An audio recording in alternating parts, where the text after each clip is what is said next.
Hello बच्चों, उम्मीद करता हूँ आप सब लोग बहुत अच्छे होंगे। मैं हूँ गणेश राणा कोटी। हमने फ़िज़िक्स का एक पैकेज बनाया है उन बच्चों के लिए जो 12th में हैं और बोर्ड के लिए प्रिपेयर कर रहे हैं। और ये फर्स्ट चैप्टर का 11th लेक्चर है। इस लेक्चर में हम एडिशनल एक्सरसाइज के क्वेश्चन करेंगे। जो स्टूडेंट्स बोर्ड के लिए प्रिपेयर कर रहे हैं वो इस लेक्चर को स्किप भी कर सकते हैं, क्योंकि एडिशनल एक्सरसाइज के क्वेश्चंस का जो लेवल होता है वो बोर्ड में आने वाले क्वेश्चंस के लेवल से थोड़ा ऊपर होता है। लेकिन जो स्टूडेंट्स कंपटीशन की तैयारी कर रहे हैं जैसे कि आईआईटी या नीट की, तो उन स्टूडेंट्स को ये सेक्शन ज़रूर करना चाहिए। तो शुरू करते हैं। 1.25 देखते हैं। 25th क्वेश्चन है ये। फर्स्ट चैप्टर के 24 क्वेश्चन हम कर चुके हैं जो कि एडिशनल से पहले के हैं। अब एडिशनल में 25 से शुरू हो रहे हैं, तो देख लेते हैं इसमें क्या बोल रहा है। An oil drop of 12 excess electrons is held stationary under a constant electric field of 2.55 into 10 की power 4 newton per coulomb in Millikan's oil drop experiment. मतलब ये कहना चाह रहा है कि एक ऑयल ड्रॉप है, ऐसा मान लेते हैं, और इसके अंदर 12 एक्सेस इलेक्ट्रॉन्स हैं। मतलब इसके अंदर 12 एक्सेस इलेक्ट्रॉन, मतलब 12 इलेक्ट्रॉन डाल दिए गए हैं एक्स्ट्रा। तो अब एडिशनल इलेक्ट्रॉन्स डाल दिए तो इसके ऊपर चार्ज आ जाएगा नेगेटिव चार्ज आ जाएगा ना इस पर, ऐसे, ठीक है।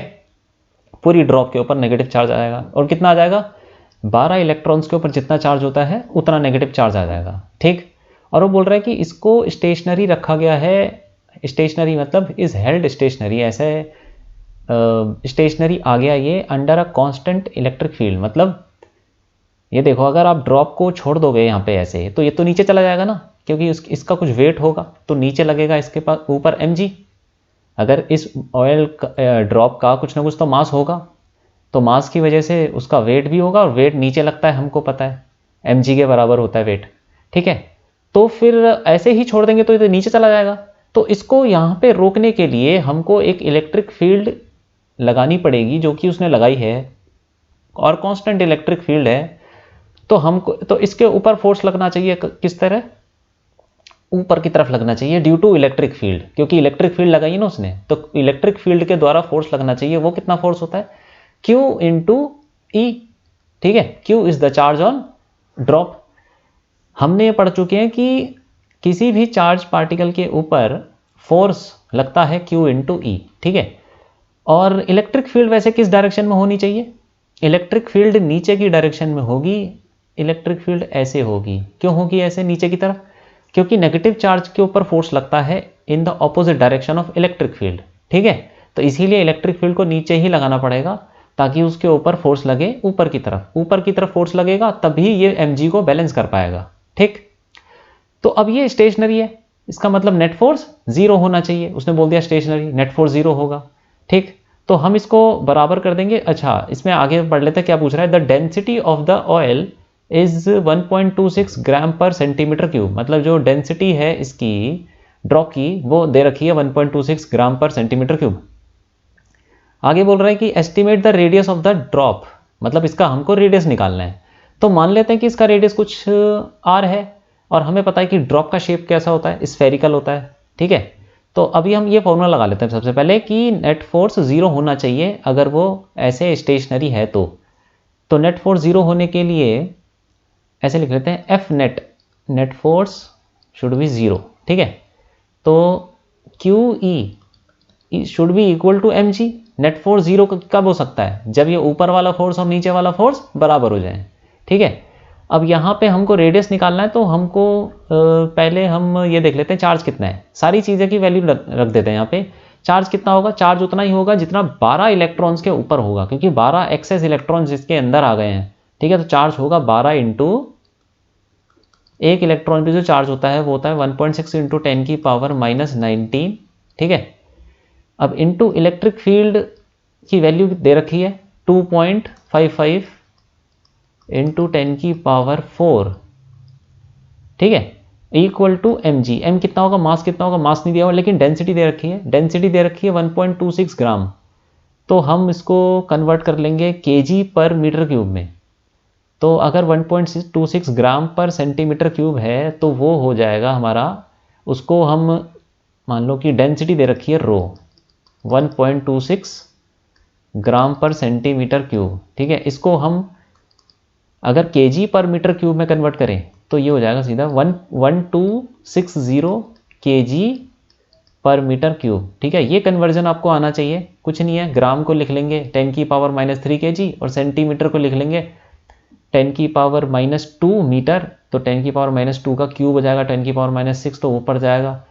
तो ऐसे करके हम ये कन्वर्ट कर सकते हैं। ठीक है, ग्राम पर सेंटीमीटर क्यूब को केजी पर मीटर क्यूब में। ठीक, अब डेंसिटी हमको पता चल गई, तो ये डेंसिटी हम यहाँ पे रख देंगे, मास को लिख लेंगे डेंसिटी इंटू वॉल्यूम।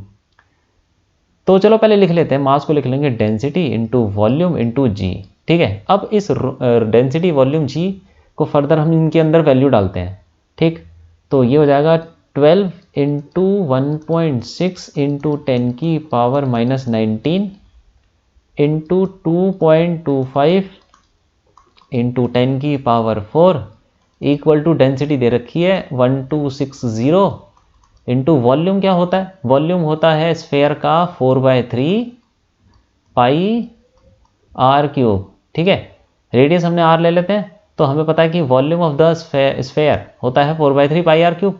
साथ में जी की वैल्यू भी है 9.81।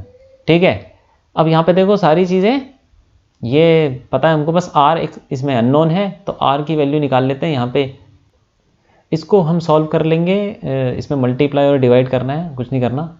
तो आर क्यूब आ जाएगा हमारा, ये आ जाएगा 9.46 इंटू 10⁻⁻19।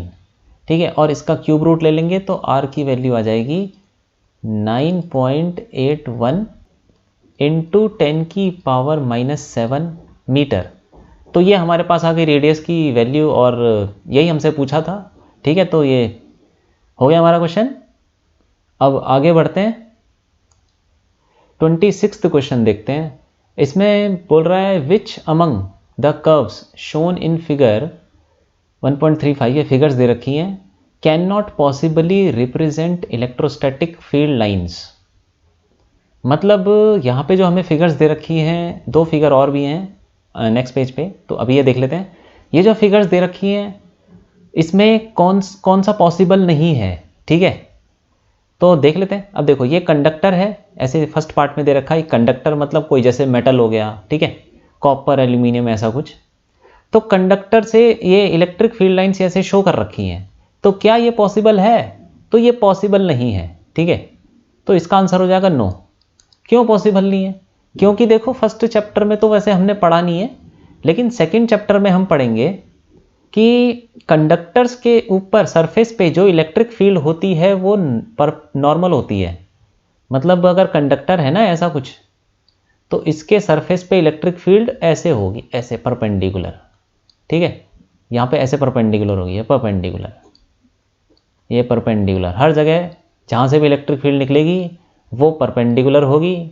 ठीक है, यहाँ से होगी ऐसे, ये तो, लेकिन यहाँ पे ऐसा नहीं है। ये देखो ये वाली ये इलेक्ट्रिक फील्ड लाइन है, ये सरफेस के कुछ ही नॉर्मल नहीं है। तो ऐसे यहाँ पे कोई होगी नॉर्मल, लेकिन सारी की सारी नॉर्मल होनी चाहिए। Electric field lines must be perpendicular, must be normal to the surface of conductor. ये फर्स्ट चैप्टर में ये कॉन्सेप्ट नहीं है, सेकंड चैप्टर में कॉन्सेप्ट आएगा। इसीलिए मैं आपको बता रहा हूँ, ये एक प्रॉपर्टी होती है कंडक्टर की कि इलेक्ट्रिक फील्ड जो भी होती है कंडक्टर के सरफेस पे वो परपेंडिकुलर होती है। ठीक है, तो इसका आंसर हो जाएगा नो, ये पॉसिबल नहीं है इलेक्ट्रिक फील्ड लाइंस। तो इसमें लिख लेंगे कि एक छोटा सा रीजन लिख लेंगे, वैसे तो हम सेकंड चैप्टर में पढ़ेंगे, लेकिन यहाँ पे भी लिख लेते हैं कि electric field lines are normal to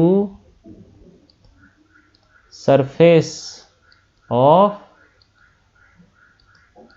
conductor. ठीक है, ये चीज़ हम सेकंड चैप्टर में डिटेल में पढ़ेंगे। ठीक है, अभी आप इतना ध्यान में रख सकते हैं। अब सेकंड पार्ट देख लेते हैं, बी पार्ट। इसमें देखो ये बोल रहा है कि ऐसा दे रखा है इसने डायग्राम, और वही बताना है कि पॉसिबल है कि नहीं है। तो इसमें देखो पॉजिटिव चार्ज से इलेक्ट्रिक फील्ड लाइन निकल रही हैं, तो ये निकल रही हैं, ठीक है, निकल रही हैं। हमें पता है कि पॉजिटिव चार्ज से इलेक्ट्रिक फील्ड लाइन्स निकलती है और नेगेटिव चार्ज में घुस जाती है, यही होता है ना। तो पॉजिटिव से निकली, नेगेटिव में घुस गई। अब उसके बाद यहाँ देखो ये जो इलेक्ट्रिक फील्ड लाइन है ये नेगेटिव से निकल रही है, तो ये तो पॉसिबल नहीं है। और यहाँ पे देखो ये पॉजिटिव चार्ज के अंदर घुस रही है, तो ये भी पॉसिबल नहीं है। ठीक है, और यहाँ से फिर पॉजिटिव चार्ज से निकल रही है, वो तो पॉसिबल है, लेकिन पॉजिटिव चार्ज में घुस रही है फिर वो पॉसिबल नहीं है।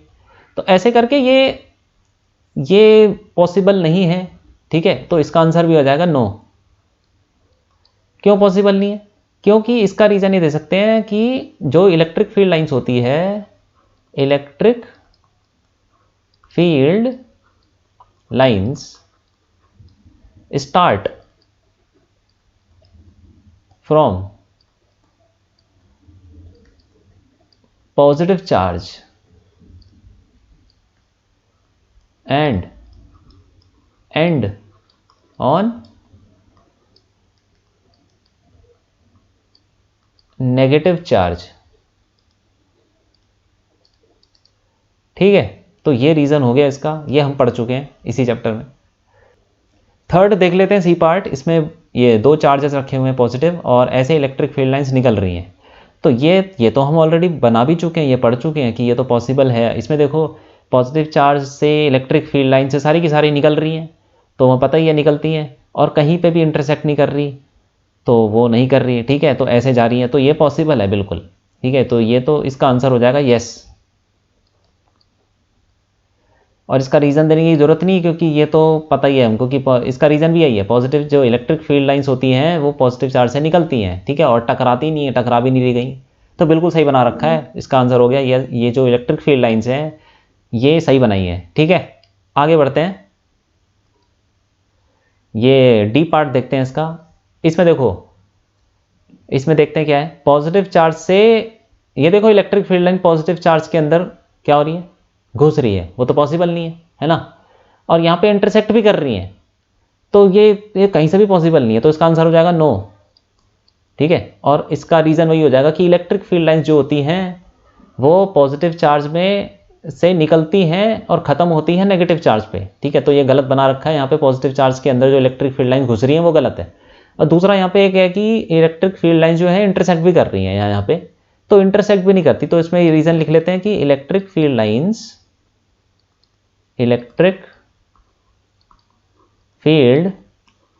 Lines can not intersect each other. ठीक है, इलेक्ट्रिक फील्ड लाइंस आपस में इंटरसेक्ट नहीं कर सकती।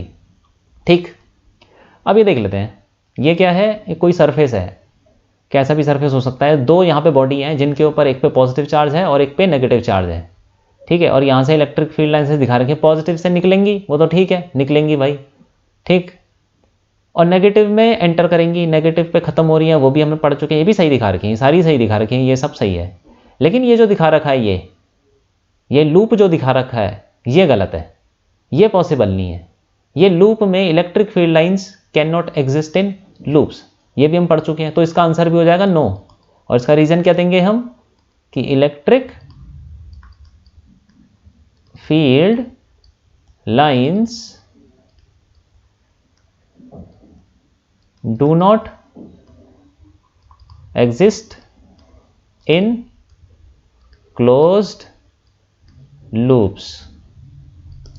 ठीक है, तो ये भी हम पढ़ चुके हैं, तो ये हो गया हमारा क्वेश्चन। अब आगे बढ़ते हैं, 27वां क्वेश्चन देखते हैं। इसमें बोल रहा है in a certain region of space electric field is along the Z direction throughout. मतलब इलेक्ट्रिक फील्ड है जो कि जेड डायरेक्शन की तरफ है, तो मान लेते हैं कि ये हमारा जेड डायरेक्शन है। ठीक है, और इस सी की डायरेक्शन में इलेक्ट्रिक फील्ड है, और the magnitude of electric field is however not constant but increases uniformly along the positive z direction at the rate of 10⁵ newton per coulomb per metre. मतलब ये हुआ कि इलेक्ट्रिक फील्ड तो इसी direction में है, ठीक है, लेकिन इलेक्ट्रिक फील्ड यूनिफॉर्म नहीं है, वो चेंज हो रही है, ठीक है। तो यूनिफॉर्म इलेक्ट्रिक फील्ड नहीं है, भले ही डायरेक्शन उसकी कांस्टेंट है z की तरफ, लेकिन उसका मैग्नीट्यूड चेंज हो रहा है। तो बोल रहा है कि जो मैग्नीट्यूड है वो 1 मीटर में 10⁵ न्यूटन पर कूलम बढ़ता रहता है। मान लो कि यहाँ पर आपकी यहाँ पे कुछ इलेक्ट्रिक फील्ड है E, ठीक है, तो आगे जाके मान लेते हैं, चलो यहाँ पे इलेक्ट्रिक फील्ड है E1, तो आगे जाके इलेक्ट्रिक फील्ड की वैल्यू हो जाएगी E1 प्लस 10⁵, ये हो जाएगी वैल्यू, ठीक है। अब वो बोल रहा है कि पूछ रहा है what are the force and torque experienced by a system having a total dipole moment equal to 10⁻⁻7 coulomb metre in the negative z direction. मतलब अब पूछ रहा है कि एक हमारे पास डाइपोल है जो कि नेगेटिव डायरेक्शन की तरफ रखा गया है। मतलब कैसे रखा गया है कि चलो यहाँ बना लेता हूँ, मैं इसको अलग कलर से बना लेता हूँ। मान लेते हैं कि यहीं पे रखा हुआ है यहाँ पे, और ऐसे मान लेते हैं, चलो यहाँ पे रखा गया है +q, और इधर रखा गया है, मान लेते हैं इधर -q, ठीक है, ऐसे रखा गया है। अब इसकी डायरेक्शन क्या होगी? डाइपोल मोमेंट की डायरेक्शन होगी, उसने दे रखी है नेगेटिव की तरफ है, नेगेटिव z डायरेक्शन की तरफ, मतलब पीछे की तरफ है। और ऐसा ही होता है, इसका मतलब नेगेटिव चार्ज इधर रखा होगा और पॉजिटिव इधर रखा होगा, क्योंकि हमको पता है कि डाइपोल मोमेंट की जो डायरेक्शन होती है वो नेगेटिव से पॉजिटिव होती है, तो नेगेटिव इधर ही रखा होगा और पॉजिटिव उधर रखा होगा, ठीक है। अब ये मान लेते हैं कि इसकी जो इसके बीच में जो गैप है उसको मान लेते हैं d, ठीक है। दोनों चार्जेस के बीच में जो गैप है वो d हो गया, ठीक। अब देखते हैं, देखो, तो ये पॉइंट मान लेते हैं A और B, ठीक है, ऐसे रखा हुआ है। अब देखो, इलेक्ट्रिक फील्ड A के ऊपर मान लेते हैं कि EA है, ठीक है, इलेक्ट्रिक फील्ड A पे EA, एक मिनट रुक जाओ, ऐसे लिख लेते हैं, at A let electric field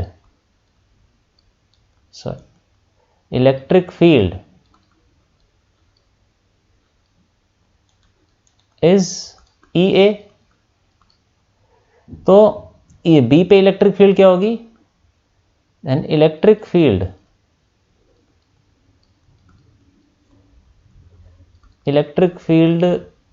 at B, let इसको ले लेते हैं, लेट इसको भी, let electric field at B is EB, ठीक है। अब देखो यहाँ पे क्या है, EA की कुछ वैल्यू है जो भी है, EB की वैल्यू कितनी होगी? EB की वैल्यू EA से ज़्यादा होगी। क्यों होगी? क्योंकि ये इसने ऑलरेडी बोल दिया कि इलेक्ट्रिक फील्ड जो है Z डायरेक्शन में बढ़ रहा है। तो देखो A पे जो भी इलेक्ट्रिक फील्ड होगी उससे ज़्यादा ही होगी ना B पे इलेक्ट्रिक फील्ड, क्योंकि इलेक्ट्रिक फील्ड Z डायरेक्शन में बढ़ रही है। लेकिन कितनी बढ़ रही है, किस रेट से बढ़ रही है, वो भी इसने दे दिया कि 1 मीटर में इतनी बढ़ रही है, 10⁵ न्यूटन पर कूलम 1 मीटर में। तो ये कितना डिस्टेंस है इनके बीच में, A और B के बीच में D डिस्टेंस है, D, ठीक है। तो अगर 1 मीटर में कितनी बढ़ रही है, in 1 metre electric field increases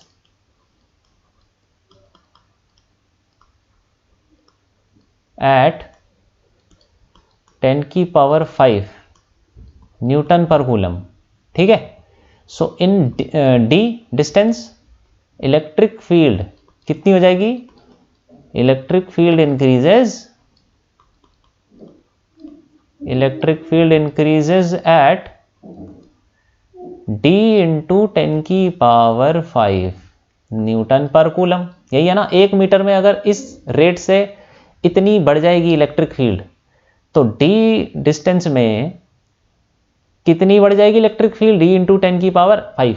तो अब ई ए की वैल्यू जो भी होगी, ई बी की वैल्यू कितनी हो जाएगी, e b equal to e A plus d into 10 की पावर 5 न्यूटन पर कूलम। ठीक है, तो अब हम इसको यूज कर लेंगे। ई ए पे हमें क्या निकालना है, हमें निकालना है फोर्स। तो देखो ए पे फोर्स कहाँ लगेगा, पॉजिटिव चार्ज पे फोर्स कहाँ लगता है, in the direction of electric field, तो यहां लग जाएगा, इसको ले लेते हैं एफ ए। ठीक है, और बी पे फोर्स कहाँ लगेगा, पीछे लगेगा, मतलब इन the opposite direction of electric field, तो उसको ले लेंगे एफ बी। ठीक है, तो अब देखते कौन सा ज्यादा होगा, इलेक्ट्रिक फील्ड ज्यादा है तो यहां पे बी पे, तो फोर्स बी ये माइनस क्यू पे भी ज्यादा होगा, तो इनको निकाल लेते हैं। फोर्स ऑन ए कितना हो जाएगा, force on A equal to Q into E A. ठीक है, और कितना है ये, क्यू तो चलो जो भी है, क्यू को क्यू रहने देते हैं, ई ए को भी ई ए रहने देते हैं, तो फिर इसको हटा ही देते हैं। तो Q into E A is the force on A. ठीक है, अब ऐसे ही बी पे कितना फोर्स लगेगा, क्यू इंटू ई बी। ठीक है, ई बी की वैल्यू कितनी है, ये है, ये उठा के रख देते हैं, तो कितना हो गया ये हो जाएगा क्यू ब्रैकेट में ई ए प्लस डी इंटू 10 की power 5।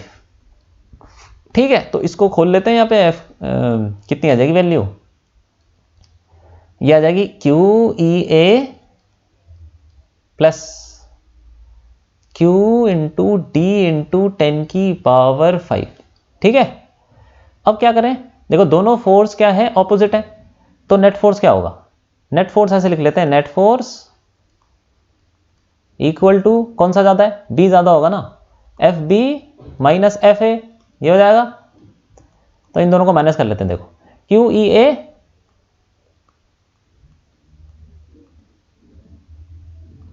Plus Q d into 10 की पावर 5 माइनस एफ ए कितना है, ये हो जाएगा क्यू इंटू ई ए। अरे देखो क्यू ई ए तो कट गया। ठीक है, अब ये नेट फोर्स कितना हो गया, f net equal to q d into 10 की पावर 5। ठीक है, तो लिख लेते हैं इसको, net force Q d into, एक मिनट, क्यू डी इंटू 10 की पावर 5। ठीक है, अब एक चीज और है, क्यू इंटू डी क्या होता है, क्यू इंटू डी ये होता है charge into distance between the charges, dipole moment. ठीक है, तो डाइपोल मोमेंट पी, मतलब वो तो हमको दे रखा है, डाइपोल मोमेंट इक्वल टू 10 की पावर माइनस 7 कूलम मीटर।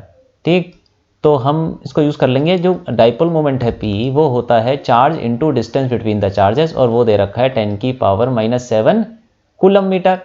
तो अब इसको उठा के यहाँ डाल देंगे, तो एफ नेट आ जाएगा हमारा कितना, 10 की पावर माइनस 7 इंटू 10 की पावर 5, तो कितना हो गया ये, 10 की पावर माइनस 2 न्यूटन। तो नेट फोर्स आ गया हमारे पास 10 की पावर माइनस 2 न्यूटन। और क्या पूछा है इसमें, और पूछा है कि फोर्स तो हमने निकाल दिया, और पूछा है torque experience by the system, तो टॉर्क भी निकालना है। ठीक है, तो टॉर्क क्या होता है, अब देखो ये कैसे पड़ा हुआ है, ये पड़ा हुआ है ऐसे, नेगेटिव इधर पॉजिटिव इधर, डाइपोल मोमेंट की डायरेक्शन है नेगेटिव जेड डायरेक्शन में, इलेक्ट्रिक फील्ड है Z direct positive Z direction में। तो अब देखो टॉर्क का फॉर्मूला क्या होता है, टॉर्क ये हमें पता है, टॉर्क होता है पीई साइन थीटा। ठीक है, हम पढ़ चुके हैं ये। तो यहां पे देखो थीटा कितना है, थीटा देखो इलेक्ट्रिक फील्ड है पॉजिटिव जेड डायरेक्शन में, और डाइपोल मोमेंट है नेगेटिव जेड डायरेक्शन में, तो एंगल कितना हो गया इन दोनों के बीच में, 180। ठीक है ना, एंटी पैरेलल हो गए, तो 180 हो गए, तो ऐसे बोल सकते हैं पीई साइन 180। ठीक, और साइन 180 की वैल्यू क्या होती है, 0 होती है, तो ये टॉर्क भी 0 हो जाएगा। एक्चुअली ये जो डाइपोल मोमेंट है ये रखा हुआ है कौन से इक्विलिब्रियम में, खैर इक्विलिब्रियम तो नहीं है, ये इक्विलिब्रियम है नहीं है, this dipole is not in equilibrium, क्योंकि नेट फोर्स तो कुछ ना कुछ है ना, भले ही टॉर्क 0 हो। ठीक है, तो हमने नेट फोर्स भी निकाल लिया और टॉर्क भी निकाल लिया, टॉर्क तो 0 लगेगा।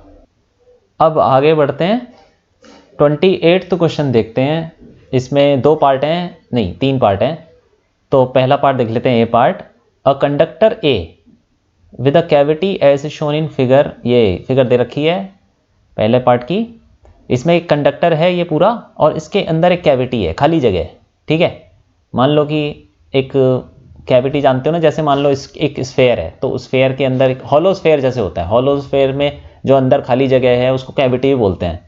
तो वैसे ही है, कंडक्टर के अंदर कैविटी है। ठीक, और आगे बोल रहा है कि उसके ऊपर चार्ज है। Cavity as shown in figure is given a charge q. तो इसके ऊपर हमने कंडक्टर के ऊपर चार्ज दे दिया। ठीक है, तो वो कहाँ जाएगा, वो एक्सटर्नल सरफेस पे पहुंच जाएगा। ठीक है, यहाँ पे पहुंच जाएगा पूरा, ये हम पढ़ चुके हैं। ठीक है, इसका रीजन अभी हमने पढ़ा नहीं है ढंग से, ये सेकंड चैप्टर में आएगा, पूरा डिटेल में पढ़ेंगे कि जितना भी चार्ज हम कंडक्टर को देते हैं वो एक्सटर्नल सरफेस पे क्यों चला जाता है। ठीक, लेकिन चला जाता है जो भी है। ठीक है, अब उसमें बोल रहा है कि show that the entire charge must appear on the outer surface of the conductor. अब यही शो करना है जो हम सेकंड चैप्टर में पढ़ने वाले हैं, वही हमको यहाँ पे प्रूफ करना है कि जो भी हमने चार्ज दिया वो इसके एक्सटर्नल सरफेस पे, आउटर सरफेस पे आ जाएगा। ठीक है, तो ठीक है, प्रूफ कर लेते हैं। अब देखो यहाँ पे क्या है, इतना तो हम जानते हैं कि कंडक्टर के अंदर, कंडक्टर के मटेरियल के अंदर इलेक्ट्रिक फील्ड क्या होनी चाहिए, इलेक्ट्रिक फील्ड 0 होनी चाहिए। ये प्रॉपर्टी है कंडक्टर की, और ये प्रॉपर्टी हम सेकंड चैप्टर में पढ़ेंगे कि कंडक्टर के मटेरियल के अंदर इलेक्ट्रिक फील्ड 0 होता है। ठीक है, तो उसी का हम यूज करके और गॉस लॉ लगाएंगे, तो ये हम प्रूफ कर सकते हैं कि सारा चार्ज जो भी इसके ऊपर दिया जाता है वो सारा एक्सटर्नल सरफेस पे आ जाता है। ठीक है, तो पहले हम क्या करते हैं, एक इमेजिनरी गॉसियन सरफेस एज्यूम कर लेते हैं। गॉसियन सरफेस ऐसा ले लेते हैं, चलो ये देखो ऐसा ले लेते हैं, ये जो कि एक्सटर्नल सरफेस के थोड़ा सा अंदर ले लेते हैं, एक्सटर्नल सरफेस के जस्ट अंदर है। ठीक है, ये ऐसा गॉसियन सरफेस है, ये जस्ट अंदर, ये हमने इमेजिन कर लिया कि एक गॉसियन सरफेस है जो कि just inside the external surface है।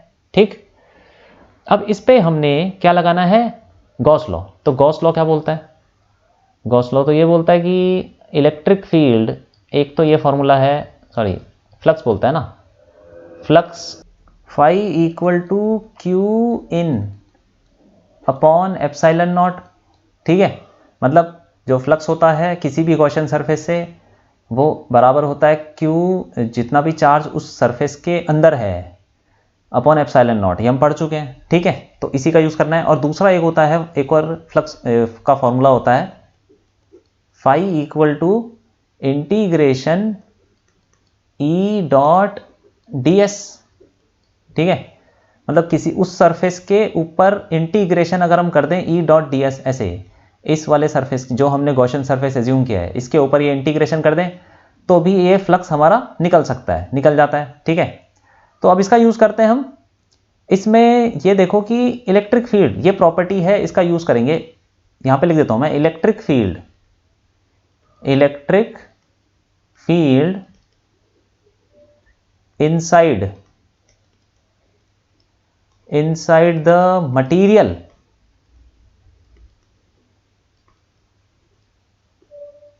inside the material of conductor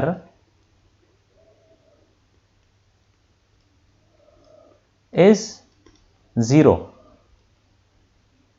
ठीक है, तो अब ये इलेक्ट्रिक फील्ड ही अगर 0 है, अगर इस सरफेस के ऊपर हर पॉइंट पे इलेक्ट्रिक फील्ड की वैल्यू 0 है, क्योंकि ये सरफेस कंडक्टर के मटेरियल के अंदर है।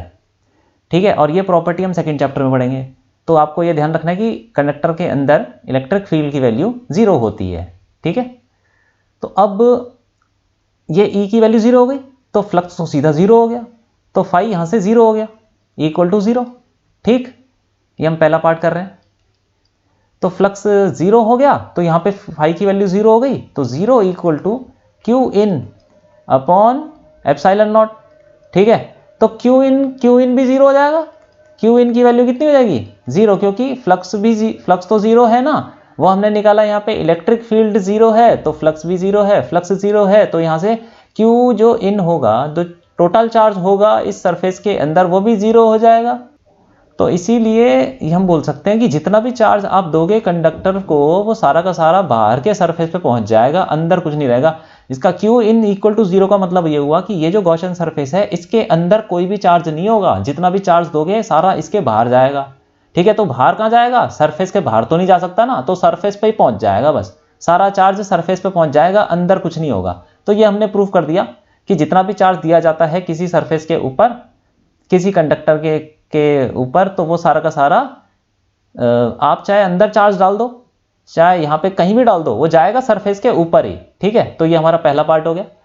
अब बी पार्ट में देखो क्या बोल रहा है, बोल रहा है अनदर कंडक्टर बी, एक और कंडक्टर ले लिया be with charge Q is inserted into the cavity. मतलब एक कंडक्टर ले लिया बी जिसके ऊपर स्मॉल q चार्ज है और उसको हमने कैविटी के अंदर डाल दिया, कीपिंग बी इंसुलेटेड फ्रॉम ए और बी टच नहीं हो रहे। ठीक है, ए और बी के बीच में कोई कांटेक्ट नहीं है, तो ऐसे हमने बी को यहां पे रख दिया एक कैविटी के अंदर। ठीक है, अब शो करना है, show that the total charge on the outside surface of A is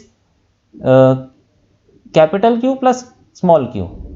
अच्छा, तो ठीक है, मतलब ये कैपिटल Q मतलब क्या था कि हमने कैपिटल Q चार्ज दिया था पहले पार्ट में कंडक्टर के ऊपर, तो सारा का सारा ये पहुंच जाएगा इसके एक्सटर्नल सरफेस पे। अब कैपिटल Q तो एक्सटर्नल सरफेस पे आ गया। अब इसके बाद उसने एक छोटा कंडक्टर लिया जिसके ऊपर स्मॉल q चार्ज है और उसने कैविटी के अंदर रख दिया, ए और बी टच नहीं हो रहे। तो अब ये शो करना है कि जो सरफेस के ऊपर चार्ज होगा वो capital Q plus small q हो जाएगा। ठीक है, तो इसको भी कर लेते। तो बी पार्ट में हमको ये शो करना है कि जो भी चार्ज होगा इस कंडक्टर के सरफेस पे वो capital Q plus small q है। अब देखो ये बहुत सिंपल है, इसमें हम पढ़ चुके हैं कि जो ये बॉडी है बी बॉडी, इसके ऊपर स्मॉल q चार्ज है।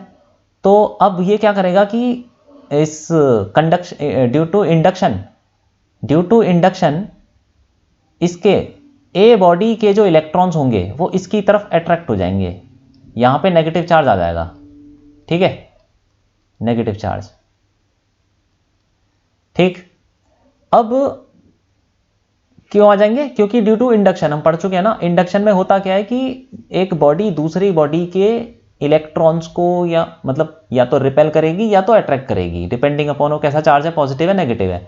तो हम मान लेते हैं कि ये पॉजिटिव है, तो ये इंडक्शन की वजह से ए बॉडी के इलेक्ट्रॉन्स इसकी तरफ अट्रैक्ट हो जाएंगे और इस सरफेस के पास पहुंच जाएंगे। ठीक है, अब ऐसा ही चार्ज, अब देखो ये ए बॉडी जो है इसके ऊपर चार्ज कितना था? Capital Q।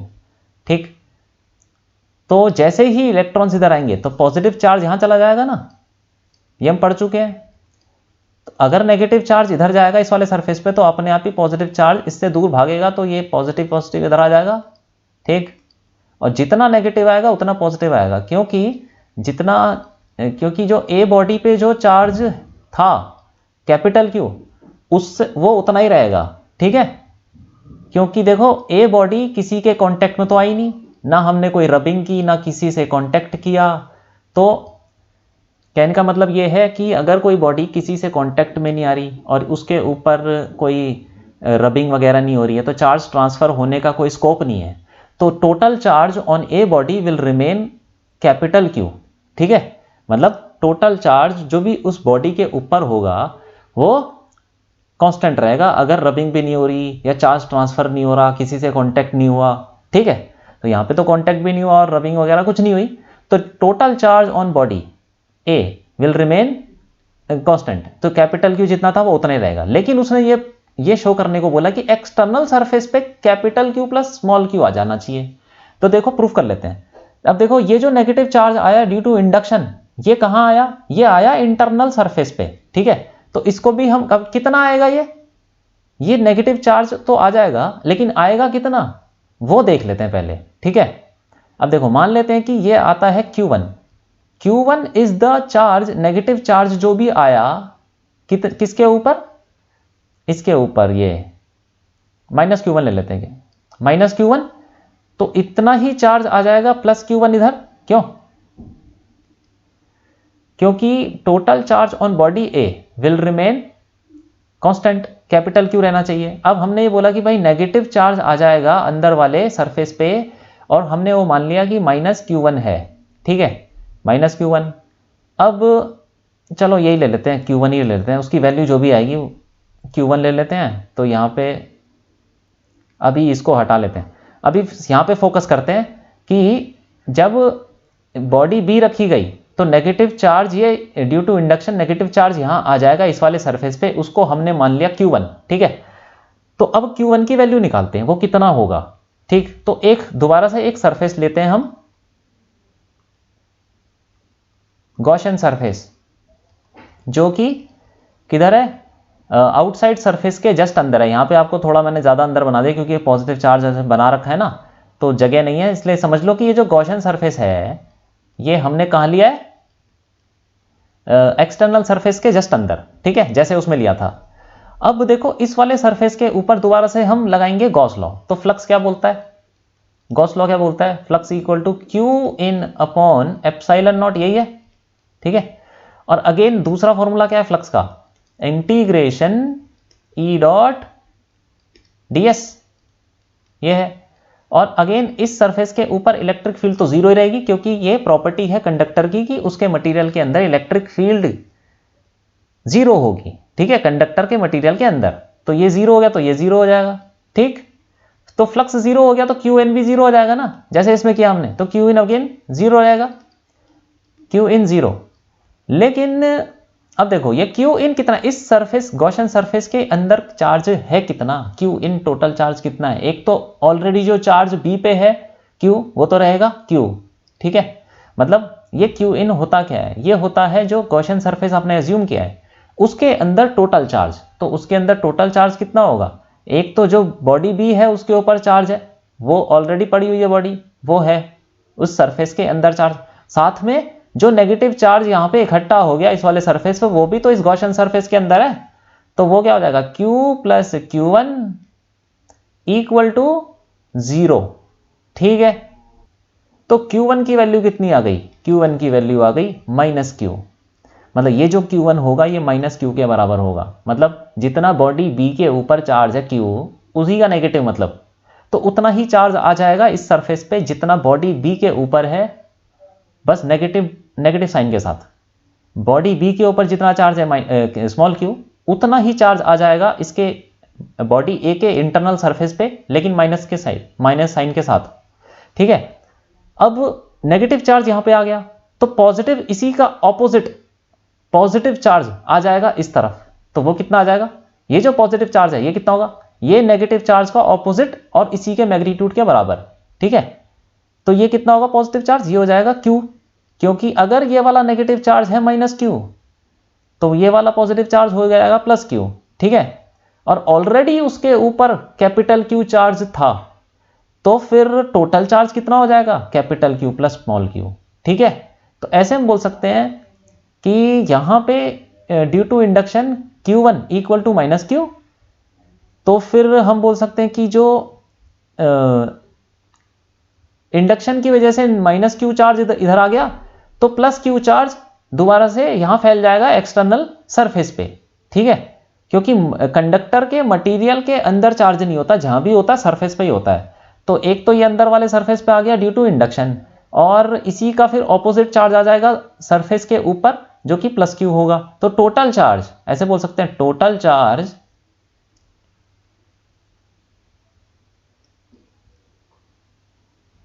ऑन, एक मिनट इधर लिख लेते हैं इसको, टोटल चार्ज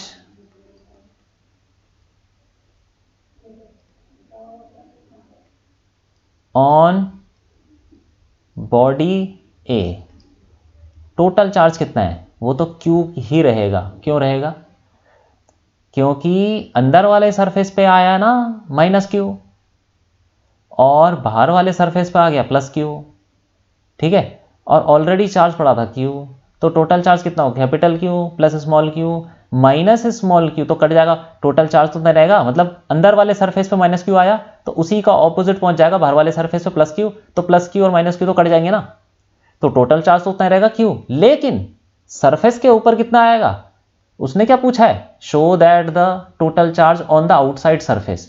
आउटसाइड सरफेस पे चार्ज Q प्लस Q होना चाहिए, क्योंकि Q, ये कैपिटल Q तो ऑलरेडी पड़ा हुआ था, और ये जो स्मॉल q है ये आया है ड्यू टू इंडक्शन, इंडक्शन की वजह से आ गया है। ठीक है, तो ऐसे लिखेंगे charge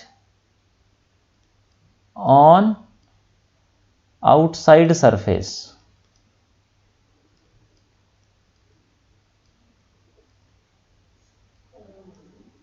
of body A is Q plus Q। ठीक है, अब सी पार्ट देख लेते हैं। इसमें बोल रहा है कि a sensitive instrument is to be shielded from the strong electrostatic fields in its environment suggest a possible वे।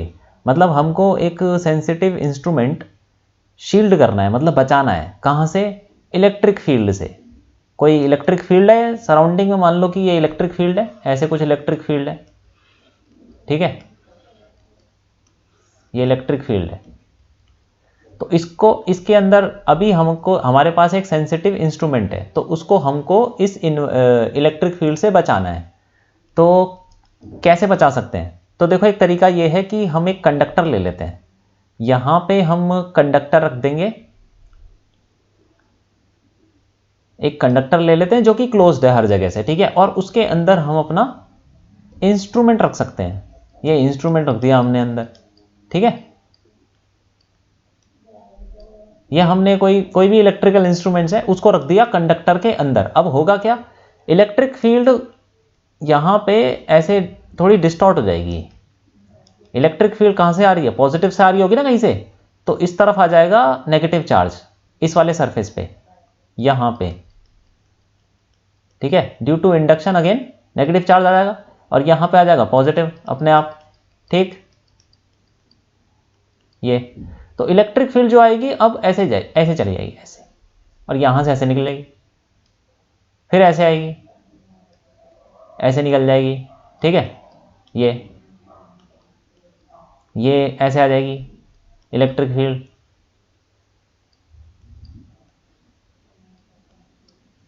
ऐसे निकल गई।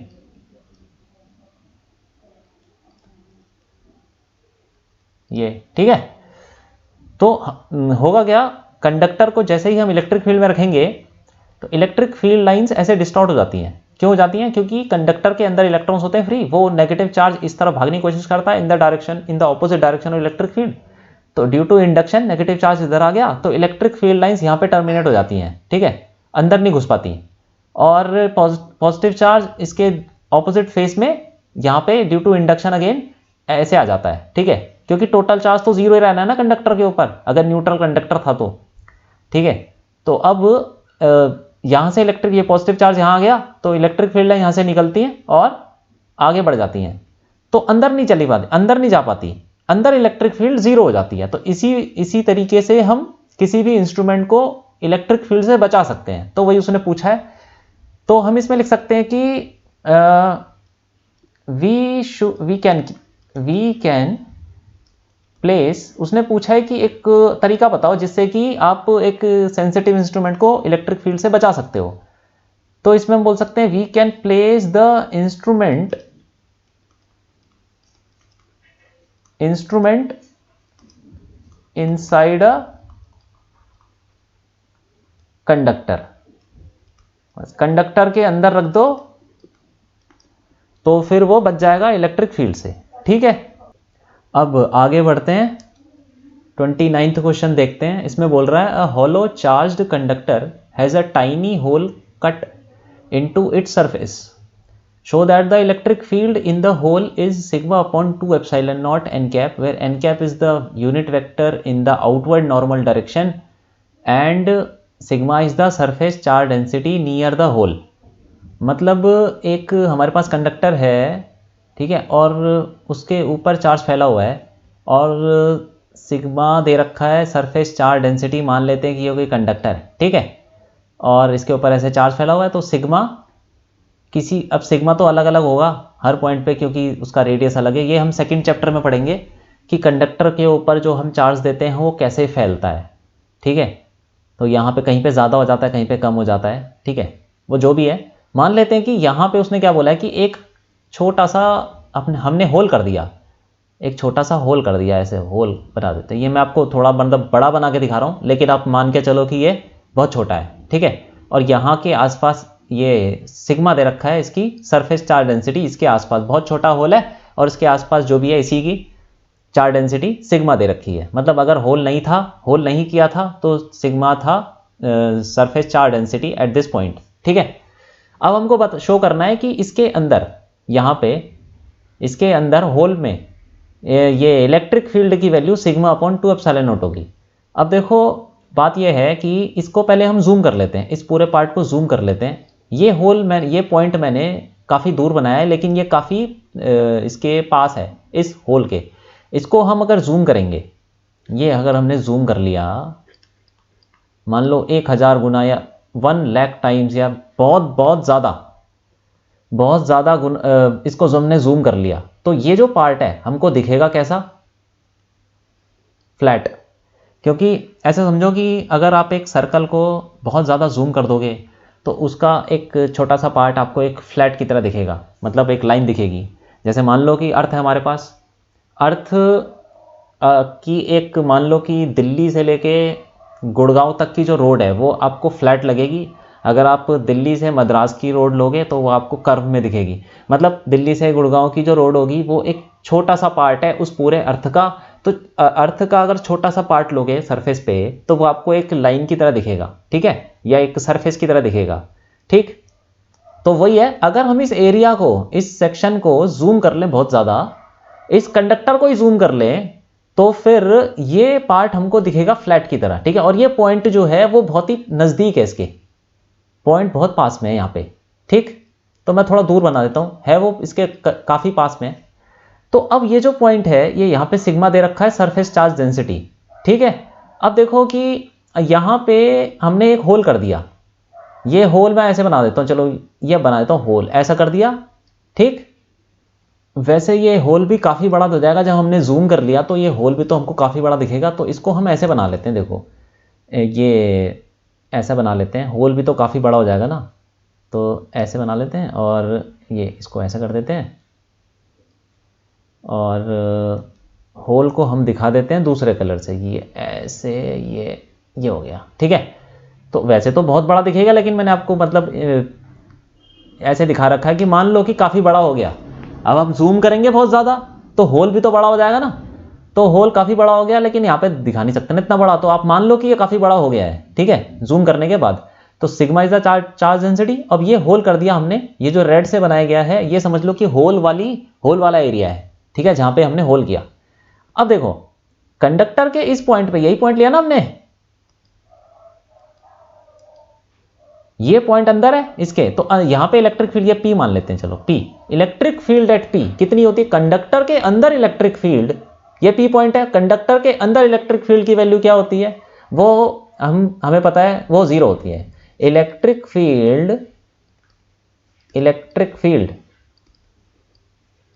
एट P इज 0, ठीक है। ये है, ये चीज़ कॉन्सेप्ट मैं ऑलरेडी आपको बता चुका हूं कि हम सेकंड चैप्टर में पढ़ेंगे डिटेल में कि इलेक्ट्रिक फील्ड 0 क्यों होती है, लेकिन होती है, ठीक है। ये सेकंड चैप्टर में आएगा कॉन्सेप्ट। अभी आप इतना ध्यान रखो, इलेक्ट्रिक फील्ड एट P, क्योंकि P कंडक्टर के अंदर है, तो अंदर क्या है, मतलब इसके जस्ट अंदर होल किया है ना हमने, तो होल में हो जाएगा, होल के अंदर ही हो जाएगा, ठीक। तो इलेक्ट्रिक फील्ड क्या है, 0 होगी P पॉइंट पे। अब देखो जो भी चार्ज फैला हुआ है, मान लो पॉजिटिव चार्ज फैला हुआ है यहाँ पे कहीं पूरा ऐसा, ठीक है।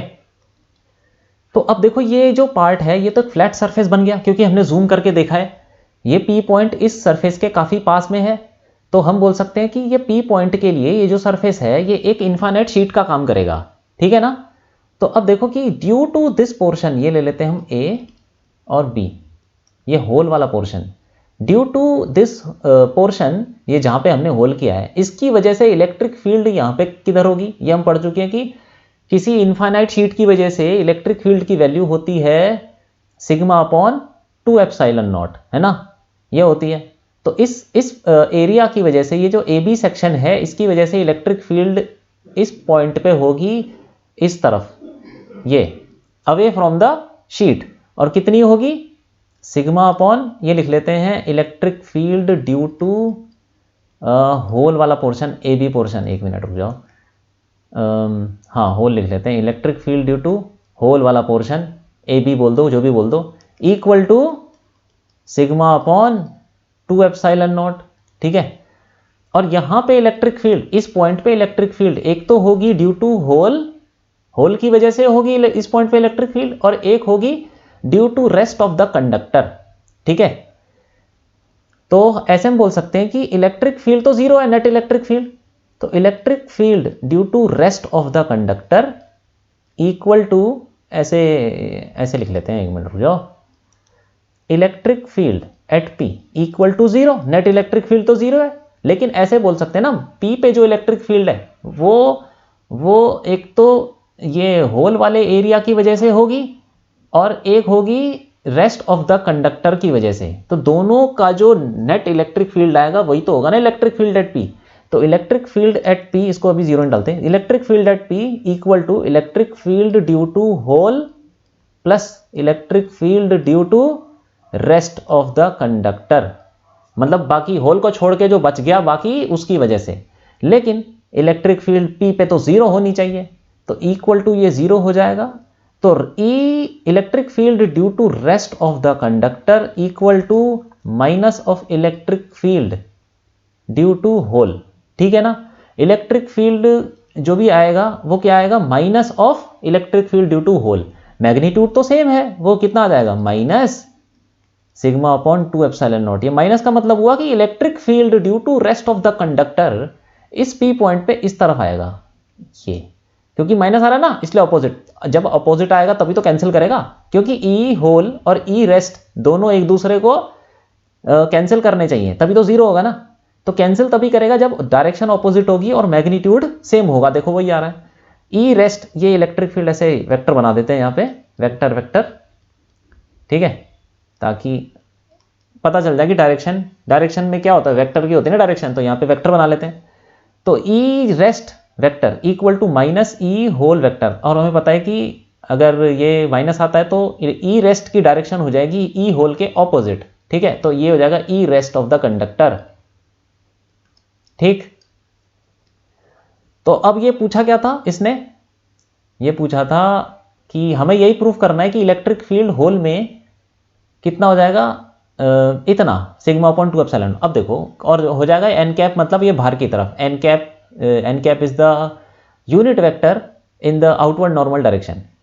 अब ये बोल रहा है कि देखो, जब हमने होल कर दिया तो ये पोर्शन तो हट गया है ना, ये जब हमने होल किया, ये तो हम ये सब देख रहे थे कि अगर हमने होल नहीं किया होता, होल वाला एरिया जहां पे हमने होल किया है उसका एरिया जब हम हटा देंगे तो ई होल की वजह से इलेक्ट्रिक फील्ड तो कुछ होगी नहीं, क्योंकि ये पोर्शन तो हट गया ना। तो जब हम ई होल हटा देंगे तो इलेक्ट्रिक फील्ड पी पॉइंट पे क्या बचेगा, ये है बिफोर, ऐसे बोलते हैं before the hole is cut, before the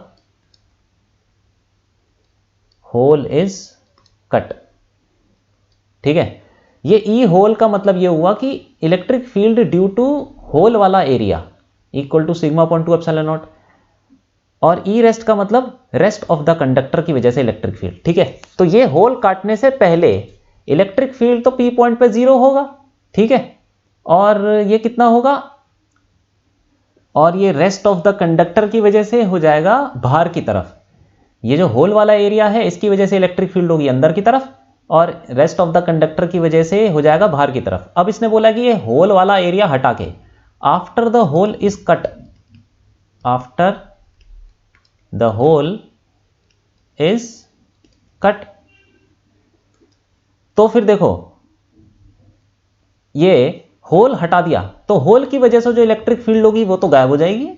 तो इलेक्ट्रिक फील्ड एट पी क्या बचेगा, सिर्फ ई रेस्ट ऑफ द कंडक्टर की वजह से, क्योंकि ई होल हटा दिया ना आपने, ये होल वाला एरिया ही हटा दिया, तो उसकी वजह से इलेक्ट्रिक फील्ड तो यहां पी पॉइंट पे कुछ होगी नहीं, तो रेस्ट ऑफ द कंडक्टर की वजह से कितनी हो जाएगी, मतलब इलेक्ट्रिक फील्ड एट P जो भी होगी रेस्ट ऑफ द कंडक्टर की वजह से होगी, और वो कितनी होगी, वो जितनी थी वो minus E upon 2 epsilon naught. ठीक है, क्योंकि जब हम एक चीज उसने ये भी बोली है कि जब हम होल हटा देंगे, मतलब टाइनी होल है, टाइनी होल का मतलब बहुत ही छोटा है, उसका रेडियस बहुत ही कम है, बहुत ज़्यादा कम है, टाइनी होल है, उसको किया है, तो ये हम एज्यूम करेंगे कि जो सिग्मा है वो चेंज नहीं हुआ।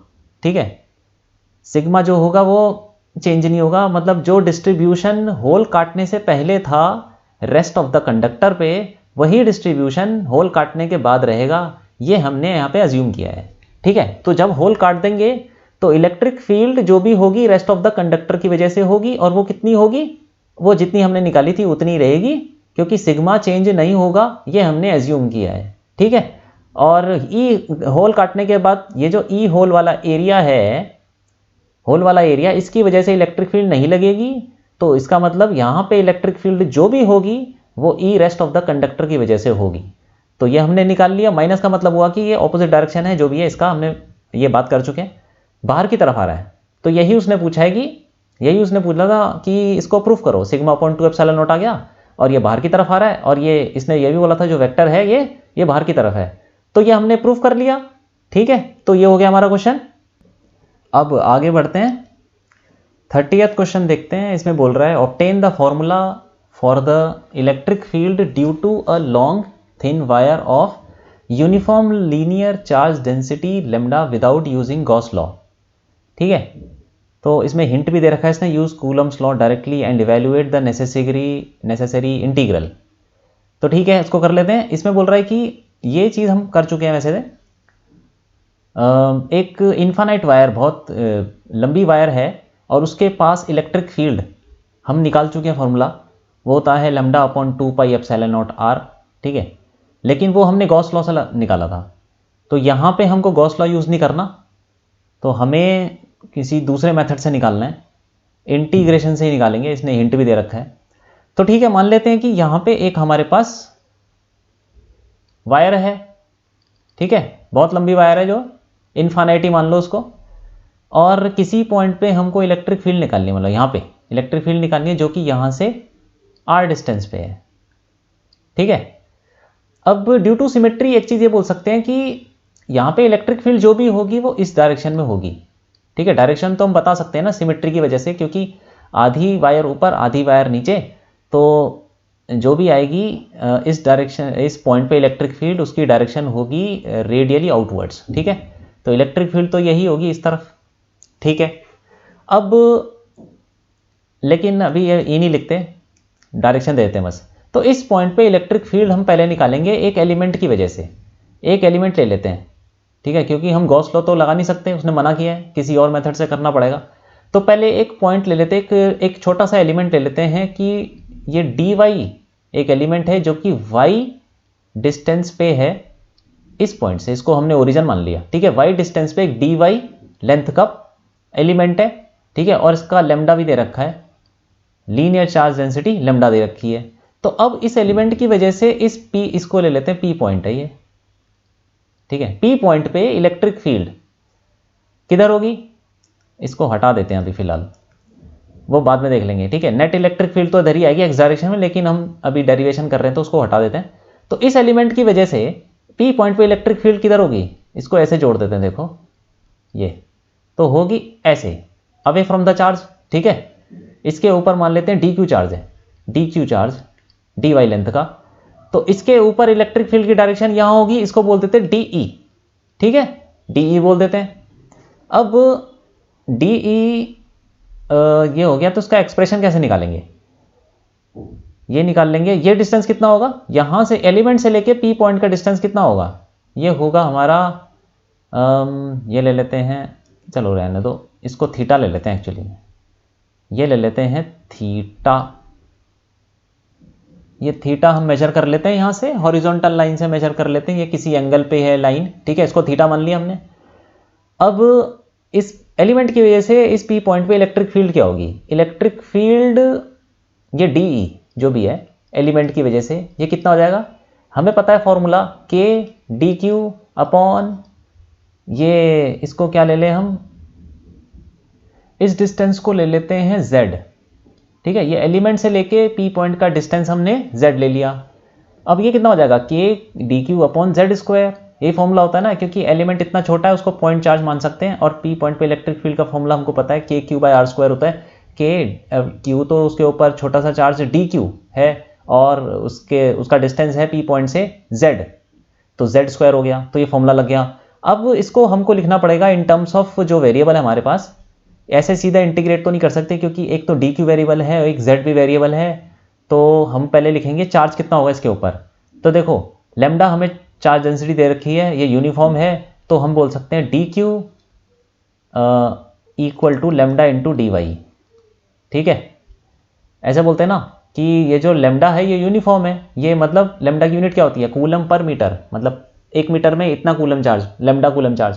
तो डी वाई लेंथ में कितना charge, lambda into d y, तो वही आ जाएगा डी क्यू। तो यहाँ पे रख देंगे हम डी क्यू, तो डी ई कितना हो जाएगा, k lambda d y upon z square, ठीक है। अब यहाँ पे अगेन दो वेरिएबल है y और z, तो हमको चेंज करना पड़ेगा कुछ। यहाँ पे हम एक और रिलेशन यूज कर लेते हैं, z r और थीटा, क्योंकि r तो चलो कांस्टेंट है, क्योंकि पॉइंट p इस लाइन से एक फिक्स्ड डिस्टेंस पे है, तो r कांस्टेंट हो गया। तो ऐसे लिख सकते हैं ना,